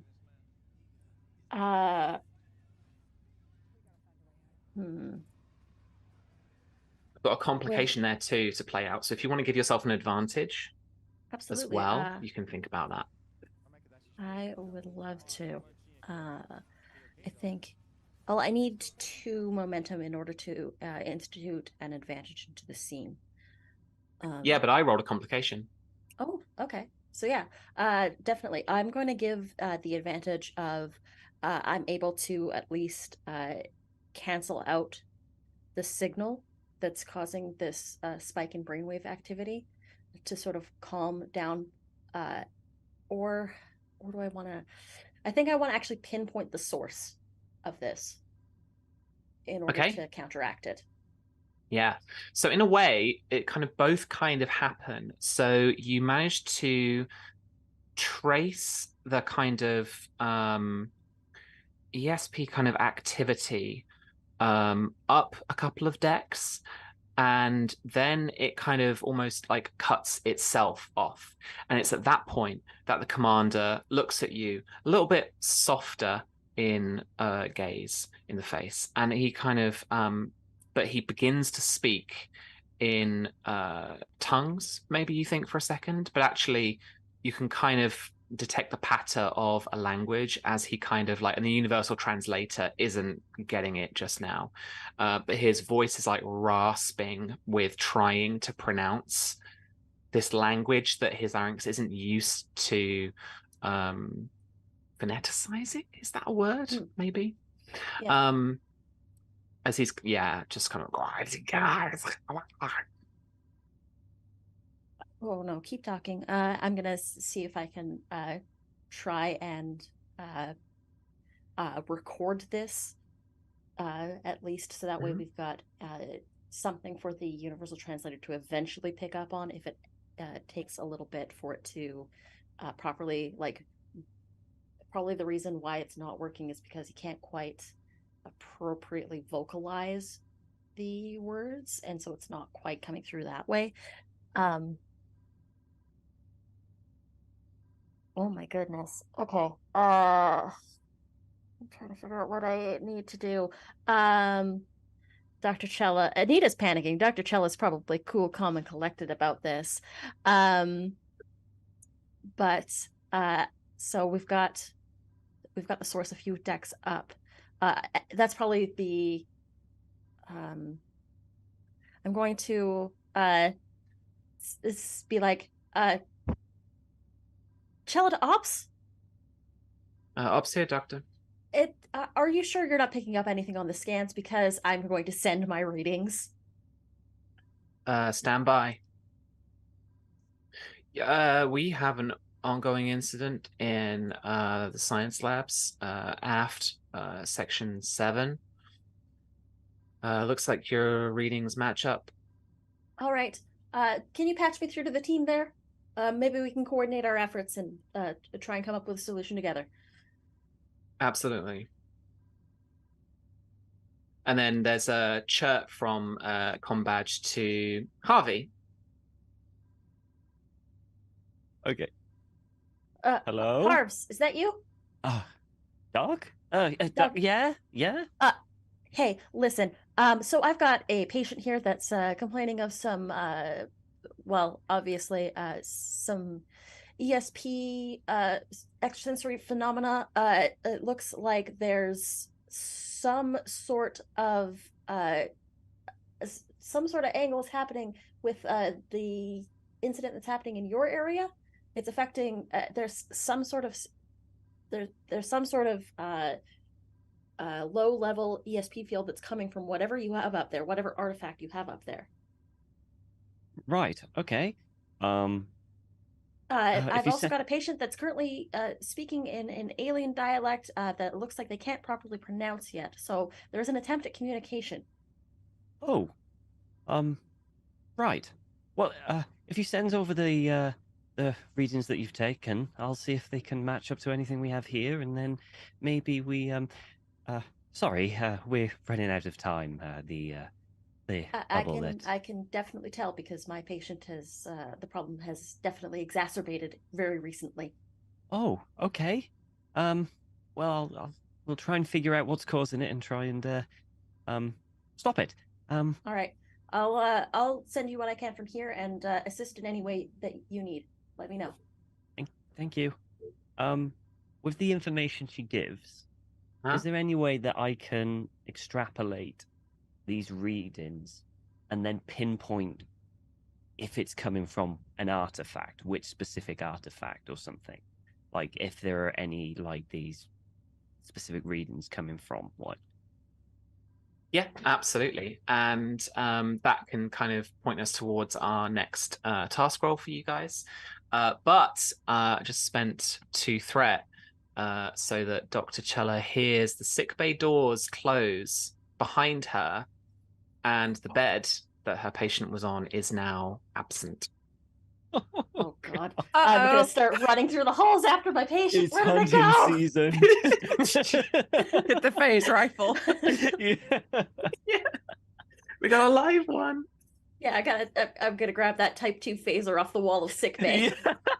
Yep, I'm with you. I'm right there with you. I'm ready. Let's go. Okay, yeah. So, Harvey, what does this test look like stats wise for you? And more insight, I guess. Trying to pinpoint where it's coming from. A bit of engineering as well. And so it's I essentially want to try and figure out which specific artifact is causing this to happen, whether it's all of them or just one specific one. I want to know, because if I can know, I can turn it off. So that is what my focus is. Yeah, no problem. Okay. So, so we're going with kind of an ESP as the focus for this. Yeah, kind of, I wish I had it, but I don't. Let's push it for research. That's cool. Susie, you'll be assisting as well. with the science team and the lab focused on this, I'm also going to make it difficulty 3 instead of 4, as you've got a team working with you as well. And yeah, for each effect you roll, I'll also knock off a resistance. So hopefully that can get through a bit more of the work. All right, so I need you. So Tom, how many dice do you want to roll with this? Ideally, as many as I can. You got 4 threat. I'm rolling 2. Don't think too hard about it. Just roll 5 dice. Yeah, Awesome. sure. All right. Let's roll 5 dice. Sure, why not? Why not? I've already got 1 momentum. We got 1 momentum, so that's a dice right there. Oh, that's true. That is. You Yeah. know? Sorry. I'll adjust my numbers here. Okay. So it's fine. And Susie. I mean, What's she gonna do with the threat? It's fine. Susie, you assist with your stats, your focuses. God damn it, Susie. God damn it. Mika's having a Nisa, crisis. She's like you panic can- grooming in the corner. If you can give us the sensors on the ship on the starbase as well. On the starbase as well. Science or engineering. Science or engineering. Your call. Science. And then, yeah, Tom, give us that roll as well. Come on. Oh, 2 from the ship. Coming in clutch with a 1 there. Oh my god! Oh my goodness! How 2 many ones and how many complications. 20s have we rolled this game? Why isn't this D&D? Come on. 2 complications. All right, and you've got the 4 successes, giving you a point of momentum. So, yes, Tom. Yeah. If you want to roll me, well, I think let me double check. You can roll 6 challenge dice. I just want to check my extended tasks. Okay. Because I think you can buy more dice. I don't believe With Tom what? killed I everyone don't on know the if we station. have Oh, you can anything. just straight up do additional work by spending 1 momentum. So 1 work per momentum. Oh, right. We Yeah. have rolled 6 1s and 4 20s this game. Oh my god. That's nonsense.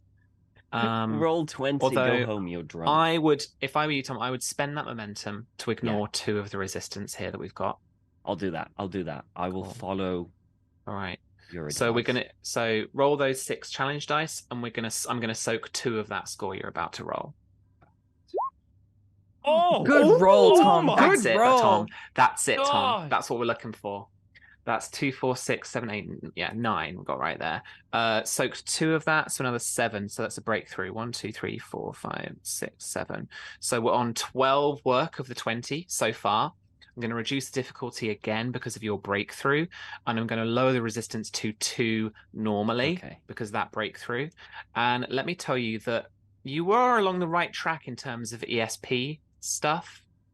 That there is some psychic shenanigans going on with this, but I think the thing that Miko really picks up on is that this is a truly kind of like spatial phenomena, physics-based problem. There is something about this star system disappearing, the gravitational anomalies of the expanse, the telemetry that you guys and the research that you have done on the obelisks that you brought back to the station. There is something about the actual and about the field itself around the lab too. There is something in terms of like, I don't want to say quantum physics, but probably that. Mm-hmm. Okay, I'm going to tell you. With the breakthrough, the right way is extra dimensional. Oh, good. Oh. Let's call it extra dimensional physics. Oh, Okay. good. Oh, that's way above my pay grade. It's just like, whoa. So I'll let you apply your physics focus as well. But as the bubble, I'll spend that threat as well to just increase the trait. As that bubble does start to push now, and actually you can see now that it's not actually affecting the any of the kind of like just inanimate objects around you. It's the people that are kind of getting more clumped together. So there are some artifacts now along the edges of some of the workspaces and the tables that you can't like actually get to anymore. just because of where they are and how far the bubble has come inside. Okay. Harvey, don't you have a Nick of Time talent or something similar? Someone has that. A talent. Yeah. I've got. Or is it Burrell that has like the Nick of It's Time not talent? me. I've got untapped potential, spirit of discovery. Nothing like There's just in a the nick talent of out there time. which kind of like quickens the pace at which you can like do these tasks and stuff. But it's not ones you've got. No. All right. No, afraid Cool. not. All right. I do have something with maintenance which makes things quicker. That's maintenance. That's right. Specialist. That's the one I'm thinking of. Thank you, Tom. Yeah. Okay. Okay. Right. Do you want to attempt another test, or would you like me to show you those complications? So we've got a base. So Well- basically now we know it's Because I'm not quantum physics. banking the threat. Yeah. It's going to be a scene. Oh God. I think we do another test. I think we Do go we want for to try it and with- sneak in another it's just test before she ruins our lives? Yes. Unskippable cutscene of the station more we crumpling in on know, itself, and we're The all more dead. we know, the better. It's not that. Not for threat. Not for two complications. It's not. Yeah. Because I think we go for one more test. Just one quick, like we're last minute kind of going. Yeah. Now that we've got a Absolutely. focus on, Yeah. the whole yeah, team's just like on that kind Focus of. on just trying to turn Yeah. this off. That's Off. how you Yes. guys are just focusing your efforts. Cool. Okay. So with the extra dimensional physics going on, who wants to lead the task? Miko or Harvey? I think Miko. This Yeah, is I'll this take is it, more yeah. science than Miko's engineering. science, something like reason and science. Yeah. Yeah. I mean, I'll assist. Yeah. I can assist You with could science. you could assist more practically as well. You could assist with engineering, coming at it from Okay. your specialty. Yeah, that's not a Okay. problem. And something like daring, Yeah. control. I'll go daring because or it's reason. like fucking panic station. Yeah, cool. All right. Can I use my focus of composure? Oh no, I can't. I'm assistant. Never mind. You could try and remain composed under pressure. With an assist. Yeah. Oh, okay. I'll do that. Because it just increases your crit range on that one die. Yeah. Yeah. All right. Well, here we go. And then I got a success. There you go. you got a success in there. Anissa, you want to keep smashing that senses and science? Gotcha, boss. Oh yeah. Okay. It's another Okay. one. We're at difficulty 2, so we're already doing well. You just need to get one success, Susie, and you can add those to your own. Susie. Yeah. Come on. Don't fuck this up. Don't fuck this up. Someone's going to have to explain to Tim what happened. If Oh my god. end of campaign, sorry, station we no longer imploded the exists? station. So, okay. I'm gonna give you a bit more threat. I'm gonna buy one extra dice. So I'm rolling 3. Okay. I can't look. You're gonna have to tell me. I can't look. I have Okay. faith. You failed. No, Not bad, but there's a complication there.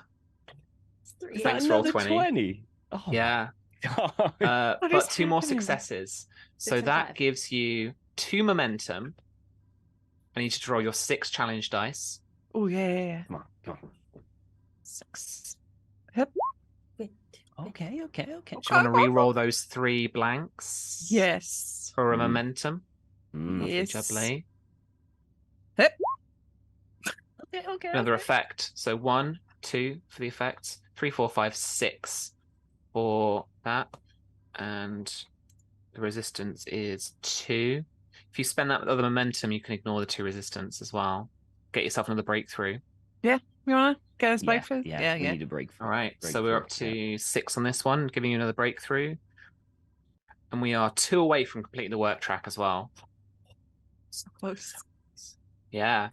And so with that Until- breakthrough as well, the bubble just starts to like yield a little bit as you start to kind of power down a little bit, start to understand the artifact a little bit more, start to kind of people are working not phasers but like tools with like little phaser cutter things into the little grooves, the control grooves that are in the artifacts themselves, and starting to like, so because the power is beginning to like, you know, grow a little bit, pulse a little bit within this one artifact. It's basically a giant D20 someone's got in their hands, right?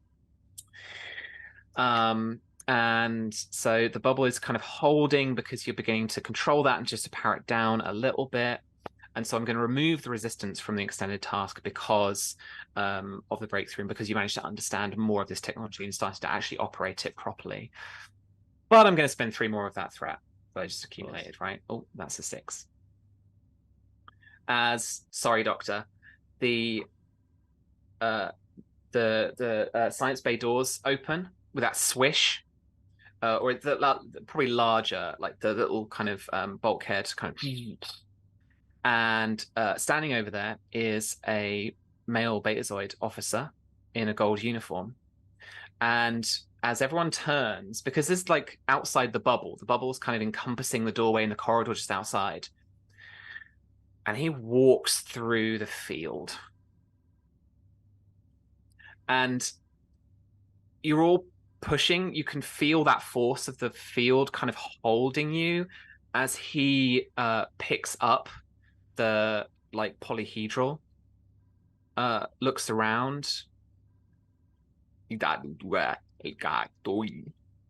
kind of says this weird like language that the computer hasn't comprehended to you yet, and turns to leave. Dr. Chella, you've been racing up the corridors, up through the turbo lifts, trying to, and like, yeah, and like patching through securities, trying to get through.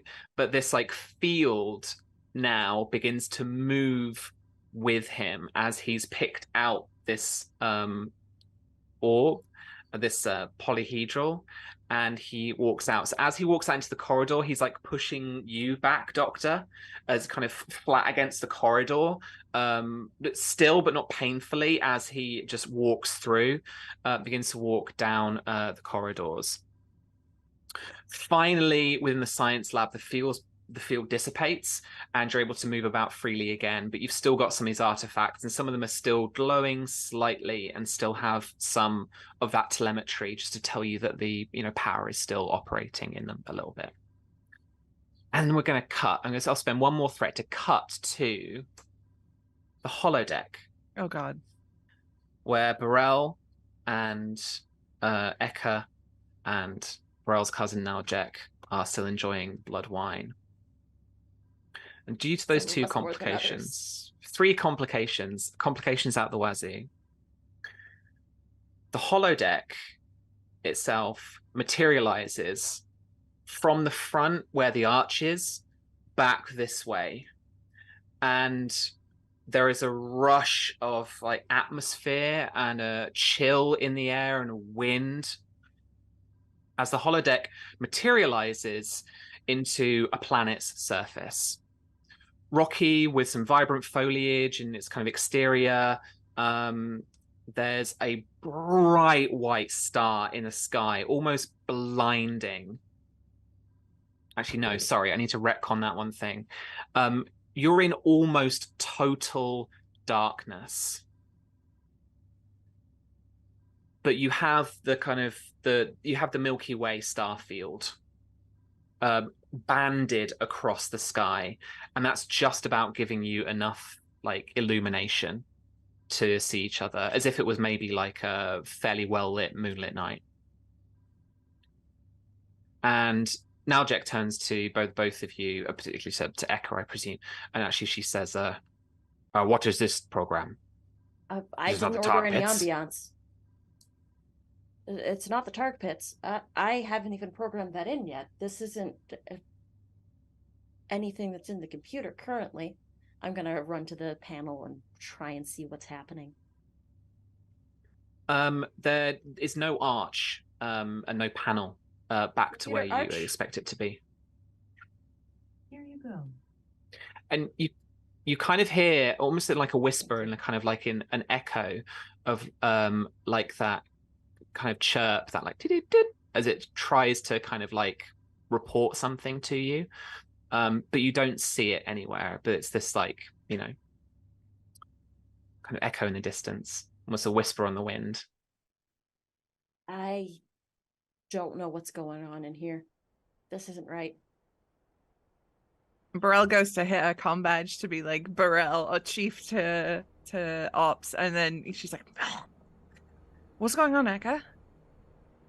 I don't know. Some sort of error with the holomatrix, and I'm gonna try. I'm like, where did I put that emergency panel? I don't even know this program. Because usually there's Yeah. always like an emergency panel behind a rock or something. Yeah. So you're feeling around the rocks. You're trying to look for that emergency panel. Roll me insight and engineering. Eka's actually not half bad at that. I don't have a focus in holomatrixes or holodecks, so we're just gonna do this. We're just gonna do this on its own. That's 2 successes, though. Okay. And with those 2 successes, I'll give you the point of momentum, and with the success, there is no emergency panel here because you've run enough holosuites in your time to know that there's that slight difference in synthesized matter on a holodeck and like the real thing. It's that feeling of like synthahol and like alcohol. Like there's just a quality about it that people can still tell. Sort of gonna As touch like the dust. It's the wind, the smell of the atmosphere, the Milky Way night sky. Like, sort of taste the dirt. This isn't a holodeck. What do you mean this isn't a holodeck? I don't know how, but we're not on the station. Where are we?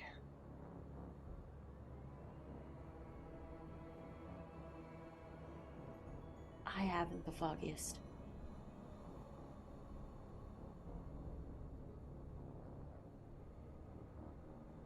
I'm gonna start looking around for anything that will give me a clue of where I am. Yeah, and you're looking around, and Naljak says, "What is that?" She points over to a kind of a ditch or something similar. So roll me a quick insight and security. Inside Maybe. security. Okay. Give me a sec. Inside security. You've got a couple of momentum as well. Oh, I just rolled it. I got 1. No, that's okay. With that 1 success, I'll give you as well. So you look over at where Naljak's pointing, and you walk over, and it seems to be like an abandoned dig site. It's about 3 foot shallow. It's got again various like rubbings. Maybe it's got a few pads have been just like Starfleet pads have been discarded here as well. There's a boot. Why not? And there's what appears to be to you, Burrell, a kind of broken off bit of like obelisk, like that obelisk that you kind of found on, I think it was Organ 3 or whatever it was, the planet that you visited. And you have 2 momentum. So one of the pertinent things right now is that you could ask me questions using that momentum. I tell you the truth. That's the buy-off. Okay. So if you guys have any questions now, based on that test, based on what you can see around you, I'll answer them. What are we thinking?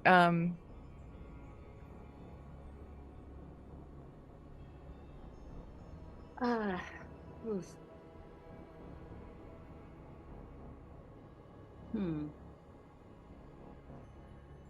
I think a good one would be any other sort of equipment, you know, like discarded dusty old communications array or whatever, so we could like get in touch with someone, see if there's any of that left in the equipment. Yeah, Or, you could basically like establish that as being the case here if you spend that 2 momentum.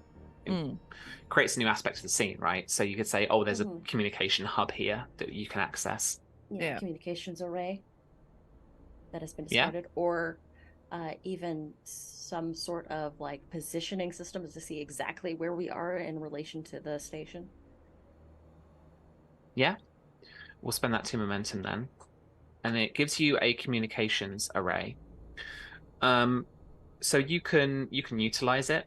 And so what are you planning to do with it first? You trying to raise people, or are you trying to like look into any of the data it contains?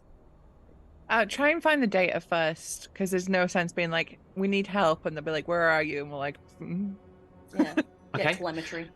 yeah. Yeah. So this is a Federation LCARS based kind of operating system for a little community, Federation communication array. And it's of an archaeological team.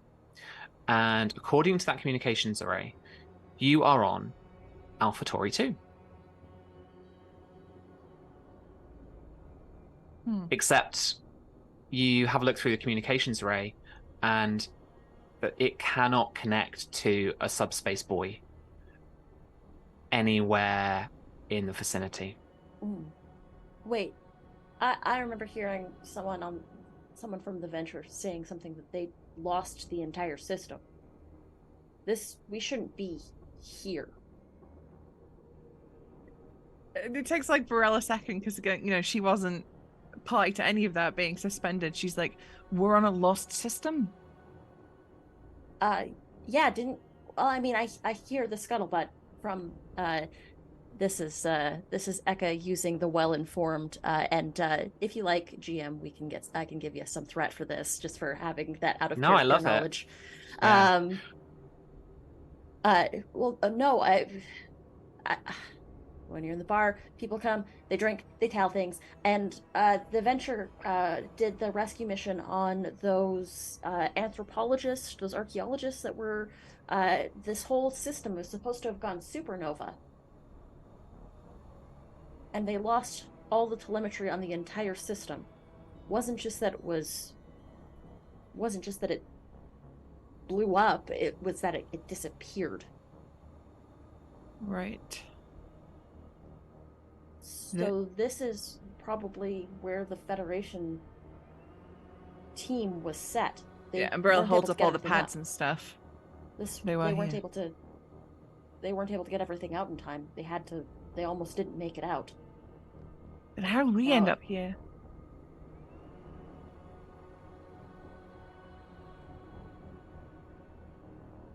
I have no idea. More importantly, how do we get home?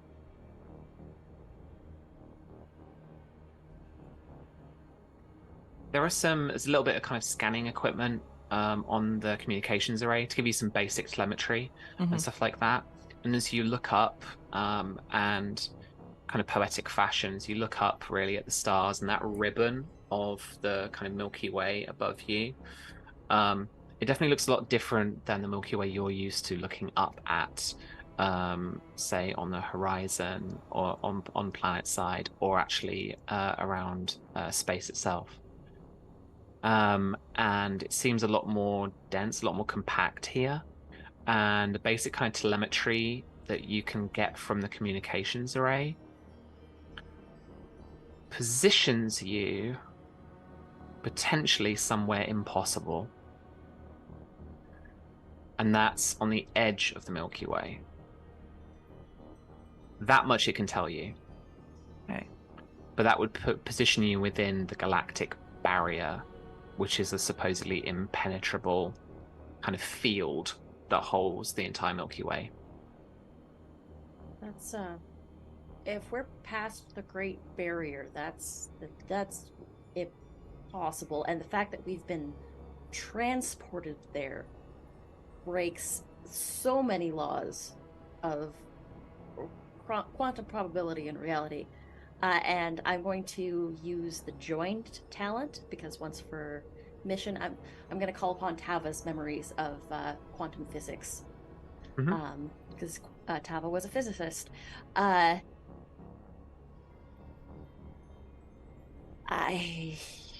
That's wild and impossible.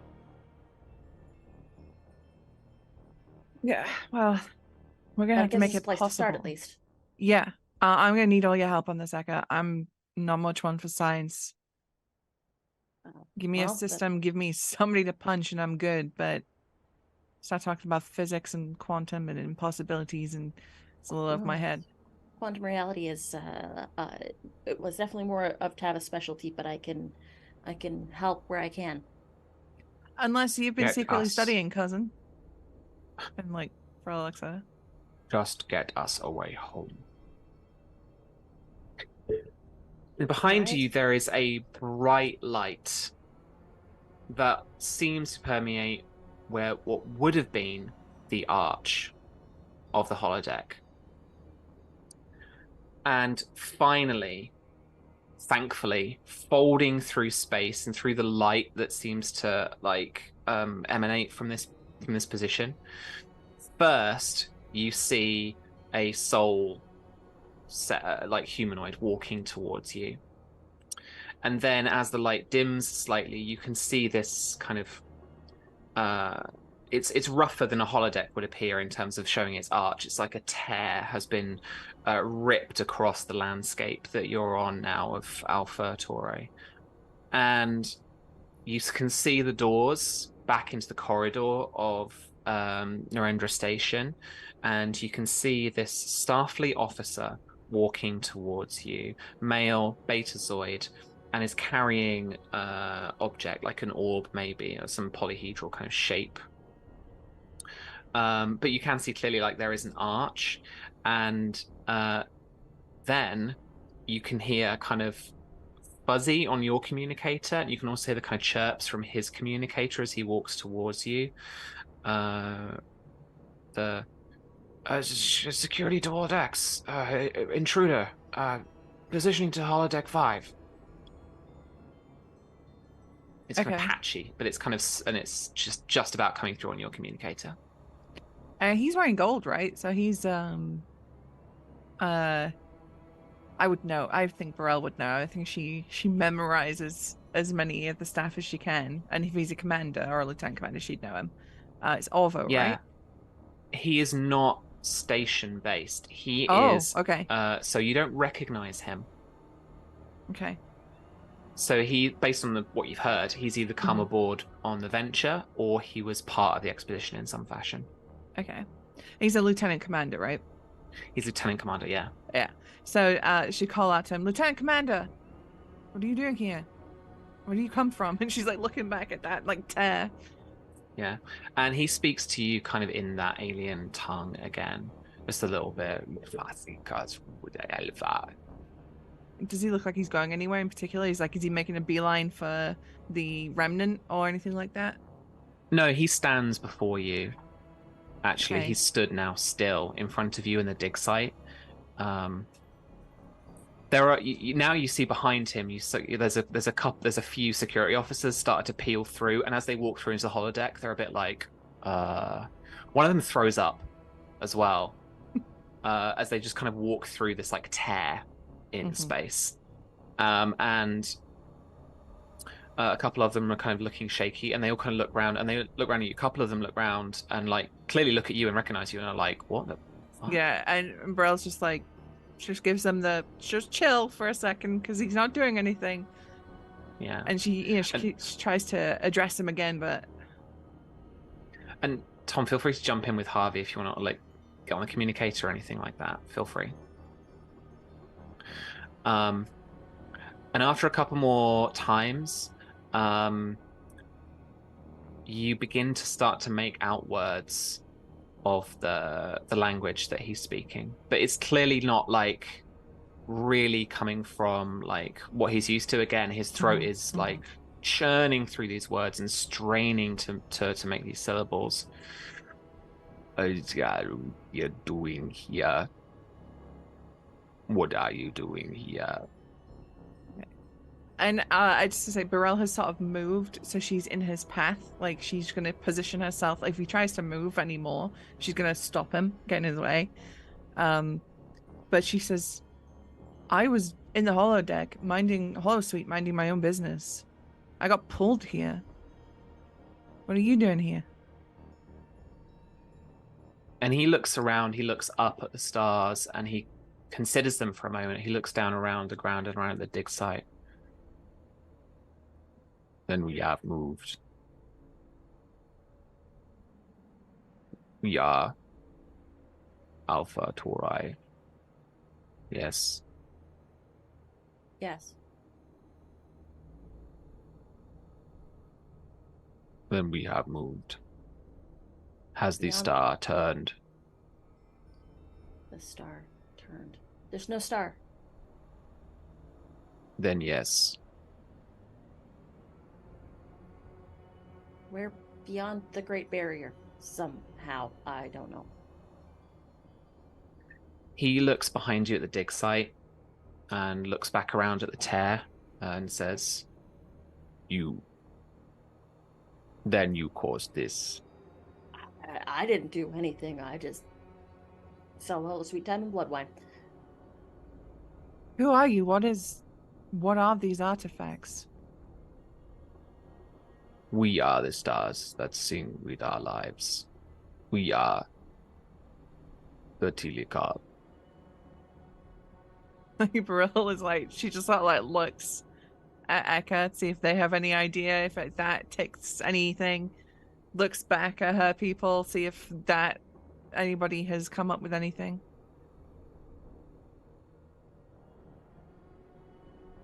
Do you say Join Tilikaal? us. Join us with ourselves. Join us with Aderai. Join us. And the officer starts to just kind of like, again, he starts to get a little bit into that convulsion. He starts to almost be like pushing back this force, as the science team are still working, obviously, on the problem. Harvey, I'll jump you back in. Okay. So You guys working on Harvey- just shutting it down still? yeah, so Harvey's thinking shut it down. Yeah. He's thinking the last time he shut something like this down, he used a phaser. And he adjusted the phaser, but it worked. So surely it's going to work again, right? I mean, this, like, as we begin to work towards the end of the episode, this just feels like you rushing through the holodeck doors, the tear, phaser in hand, security Yes. team like no. But like you like going for it. So, like yes. going for the So- orb in his hand, right? Yeah, so essentially Harvey has adjusted a phaser that he did before. And he's thinking save this man's life now because you know what the hell's going on. And he will come through the door. Oh, this is different. Oh, and he'll kind of like hold up the phaser and aim it straight. It looks like I'm aiming at the person because it's in his hand, right? Mhm. The thing. Seeing Harvey run through, Eka is going to assist by like trying to like talk to this thing and keep the focus on Eka. Like, listen, we just want to know where we are, how we got here. Tell us about your people. We can help you in any way that you need us to help you. And I'm going to use voice of authority. Ooh. Nice. I'm going to give you 2 threat, and I will have rolled a 1 instead of actually rolling it to assist with my presence. Okay. I like it. So yeah, Harvey. I'm gonna shoot a phaser at the artifacts. So this is control, and I'll give you engineering if you want, because I'll take you've it. changed this, and you know the control is the aiming, but the Yeah. engineering is fritzing with the Okay. phaser and making it, you know, I'll take it. the right frequency and stuff that you need to Yeah. make this effect work. No. Do you think have you got a focus? Composure. You think applies? Composure. No, not really. Not really. Then nope. Not here. Nothing Okay. like nothing like this. So difficulty 2, based on the Don't kill him, extended Tom. task. All you gotta do is get 1 success. Eka's got the 2. Oh, you've got the Do two. So I just you need want one. to add any more dice? Yeah, I want at least one dice. I want to roll at least 3. Okay. So So I'll give you another dice. I'll buy one, please. That's another threat. Okay. All right. If you roll another complication, you're fired. Okay, incoming When I'm complication. unsuspended, I'm getting We you gotta tie fired. it up though. We've got six ones and 5 20s. If we tie it up, then It's crazy, that is. All right, here we go. Oh, There he is. I'm good with a phaser. 4 successes. There's a 1 in there as well. that's Rolled 7 a and 1. 5. Yeah. God damn. And the Could be 2 30. successes from Eka give you like 6 successes to the 2 that you needed, giving you 4 momentum. So roll me 6 challenge dice. Okay. Let's see what we get. Okay. Do you want we to got re-roll momentum any of here. those? Yeah, I'm going to re-roll the 3 with All spending right, momentum. that's 1 momentum. Yeah. So re-roll those 3. Okay. 1, 2, 3, 4, Okay. 5, 6. And so it would go down to 4 with the resistance. You can ignore the resistance with another momentum spend. Yeah. Sure, why Yeah. not? All right. Momentum's there to be spent. Absolutely. It is at this point in the game. Yeah. So we ignored that and we're doing 1, 2, 3, 4, 5. So we're doing 6 in total, which gets you your final breakthrough and your completion of the work track as you fire this phaser directly at the orb. And it doesn't like shoot the orb off his hand. It doesn't explode the orb, I don't think. This is about like, you know, it's a bit more, the effect is more subtle than that and more complex than that. And so it starts to power down that orb, essentially. As it does, there is, I'm going to spend a bunch of that threat. All of it. That there is like now an earthquake. You can feel it slowly. There's just a shudder, and then it really starts to like rock, and then there's cracks around you. The dig site starts to separate. Run back through? Yeah. And that tear is starting to vacillate. It's starting to close as well. It rips and tears in the sky too. And you can see like mountains start to crumble in the distance. You all, and the officer, the poor Commander Orvo, starts to kind of slowly come to, and kind of looks at you guys as like, what? I'm just gonna, wide-eyed. while this is happening, I'm just gonna fireman carry, throw him over my shoulder, and we're just bucking it out of there. Yeah. Varel just All right. scoops this guy up. And you just rocket out of there through the tear, and on the other side of the corridor, as you see that crumbling planet, you swear that in the distance you can see little flecks of those blue lights as well, just in the crevasses that are being created. But on the other side of the corridor, it's just like whiplash. It's like nothing was wrong. There is just closed holodeck doors in front of you, and you're just standing in the Starfleet corridor.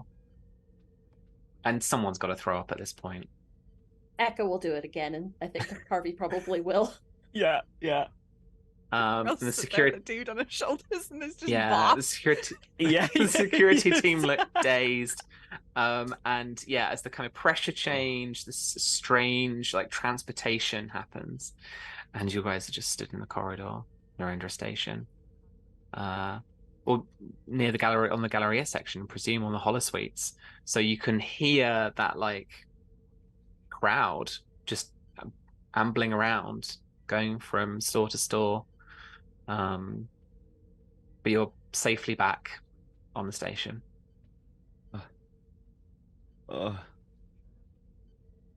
Good work, Harvey. Huh? Oh. Yeah. This man It's, down. Oh, I think I left a good barrel of blood wine on that planet. That was a planet, right? That wasn't just like a holodeck. That No. was. That was a planet. I thought it felt a bit chilly. Never do well on planets. I prefer stations myself. Yeah. I need a drink of something, not blood wine. I think I need more blood wine. Follow me. I know where the booze is. I I know better We a should place. know. to We should work. take this guy to sick bay real quick. Hold on. Oh yeah, he's just Thankfully, there in the there's a doctor. chair. There's a rising There's a doctor that's running with a type 2 phaser. Oh yes, He just rushes Oh. up to you like, Got him. She's like, say something. yeah, and he's just like, I'm sorry. No, it's okay. Come on back to sick bay. I'll shoulder the phaser. Come on. Pull out a hypo spray. Yeah. Yeah. Um, All right. I like the idea of like there just being a shot of us all, you know, like the end of the first Avengers movie where they're all just shell shocked eating shawarma. We're like that at Echoes, we're all just got our various Yeah. drinks. at the end. Or eating shawarma. Eating shawarma. Yeah, eating shawarma. Yeah, Or like Klingon dark poutine. shawarma. yeah. I the- reckon yeah, the Bral's Klingon cousin would fusion. love the Klingon poutine. Klingon poutine. Yeah. 4 poutine stat. Right now. 5 It's very poutine. popular with my Klingon clientele. Yeah. Absolutely. Oh, yeah, they're eating. And then Harvey goes, "Oh, I'm still on duty."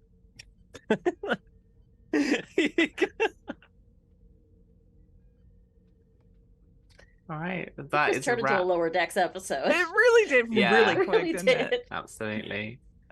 That is a wrap on We Are the Stars that sing with our lives. Brava. Blimey. I feel like a good 2-parter season, you know, a mid-season break type thing is in order. I think very soon we're learning a lot Yeah. about the old Expanse, about the campaign, Oh my goodness. and there is yet so much more to come. Ooh. Ah. All right. I think my players are shell shocked. Thank you very much, everyone, for watching. Thank you guys for playing. Once you've got your breath, let us know where we can find you on the internet, what you are up to as well. And once we've done all that, I'll also wrap and we'll also give a shout out to the 2 winners of our competition for the Roll20 modules as well. Anita, tell us more about the Critical Hello. Misses episodes. Absolutely. Hello, everybody. I'm Anita, otherwise known as Panita or Critical Misses Online. You can find me over at Panita or at Critical Misses. I'm a TTRPG streamer, graphic designer, producer, and cat mom about the space. Next week on Critical Misses, on Mondays, we have a brand new show. It's Cypher System based. It's called Time and Time Again, GM'd by myself and the wonderful Chaotic Darby. We've got a great cast for that one. Wednesdays, we have a game GM'd by Abhorrent Abby, and that is a called the Stone and Starlight Carnival. It uses another game which I have lost the name of. It is 1 second. It's Under Hollow Hills is the system that we use for that one. And then on Fridays, there's a Thirsty Sword Lesbians game called For Queen and Country. That's GM'd by Casper to MB Ghost. It's going to be a good time. Come check us out and watch some fun people play some really cool games and tell some great stories. Other than that, we've got Morning Ritual every Saturday. Our guest this week is Super Dylan. And that's it for me. I've got another thing, but I can't really talk about it yet. But that's it for now. Ooh, all right. We hate secrets. Tell us the secrets. I mean, it's going to be on Indoor Adventures. They just haven't really done any announcements for it yet, but I'm going to be playing an Apocalypse Keys game there. Sweet. Awesome. Also, don't feel pressure when I say that. I'm just being Oh, no, it's fine. It's fine. Tom. Hello. I am Half-Flakes Tom. You can find me on Twitter and on Discord. And I'm LARP really fields doing- occasionally. And LARP fields occasionally. Yeah. Yeah. Which is a very good time. Very fun. I'm not really doing anything at the moment, apart from this, although I am on Follow Black Cats every other week on Thursdays, where we're doing Blood and Sand with the lovely Susanna Grace is the DM, and Samantha plays a roguish, Very stabby lady. very stabby lady. But at the moment, that's currently all that I'm doing at the moment, I think, online that you can really see. So yeah, All right. that's pretty much me. Thank you so much. And Susie, what are you doing? What are you up to? Hello. I'm Susie, otherwise known as Susanna Grace. I am a streamer, illustrator, and media and marketing for Black Cats Gaming. But what I'm up to next is I'm on my own channel tomorrow, which is twitch.tv/Susanna Grace. I'll be playing some Street Fighter 6. So if you want to come see me get beat up a bunch, then you can come along and do that as I fawn over the big woman. And then as Tom said, IGM Blood and Sand over on Follow Black Cat's Twitch channel. We should be back next week for our next session. We had the discovery of dragon eggs, a secret Valerian, assassination attempts, successful assassinations, populist uprisings, civil war. We've got it all. So come on down for some good Game of Thrones action next Thursday. Other than that, you can just find me all over the internet at Susanna Grace, and that is Susanna with one N, not two. Thank you very much. Thank you. And as for me, you can find me around the internet at RPG Webby. I'm also one part of Black Cats Gaming. We publish indie RPGs. We've done the Spy Game, which is based on it's based on 5e, where you can go engage in international espionage and adventure. Well, I'm also head of brand over here at Modiphius Entertainment, where if you want to pick up more of Star Trek Adventures, head over to our stores, modiphius.net or modiphius.us. You can grab the Shackleton Expanse campaign, which we're literally playing right now. Core book's still available. Tricorder set is beautiful. So there's all sorts of stuff that you can grab right now. And if you haven't seen it already, head over to dreamsandmachines.com or see some of our blogs as well on our site. We're launching a whole new world, whole new IP that is completely original to us. And we're doing it for the first time since Acton Cthulhu. We're going to be launching that at Gen Con this year. And the core books stuff are going to be coming out later on in the year as well after the starter set at Gen Con.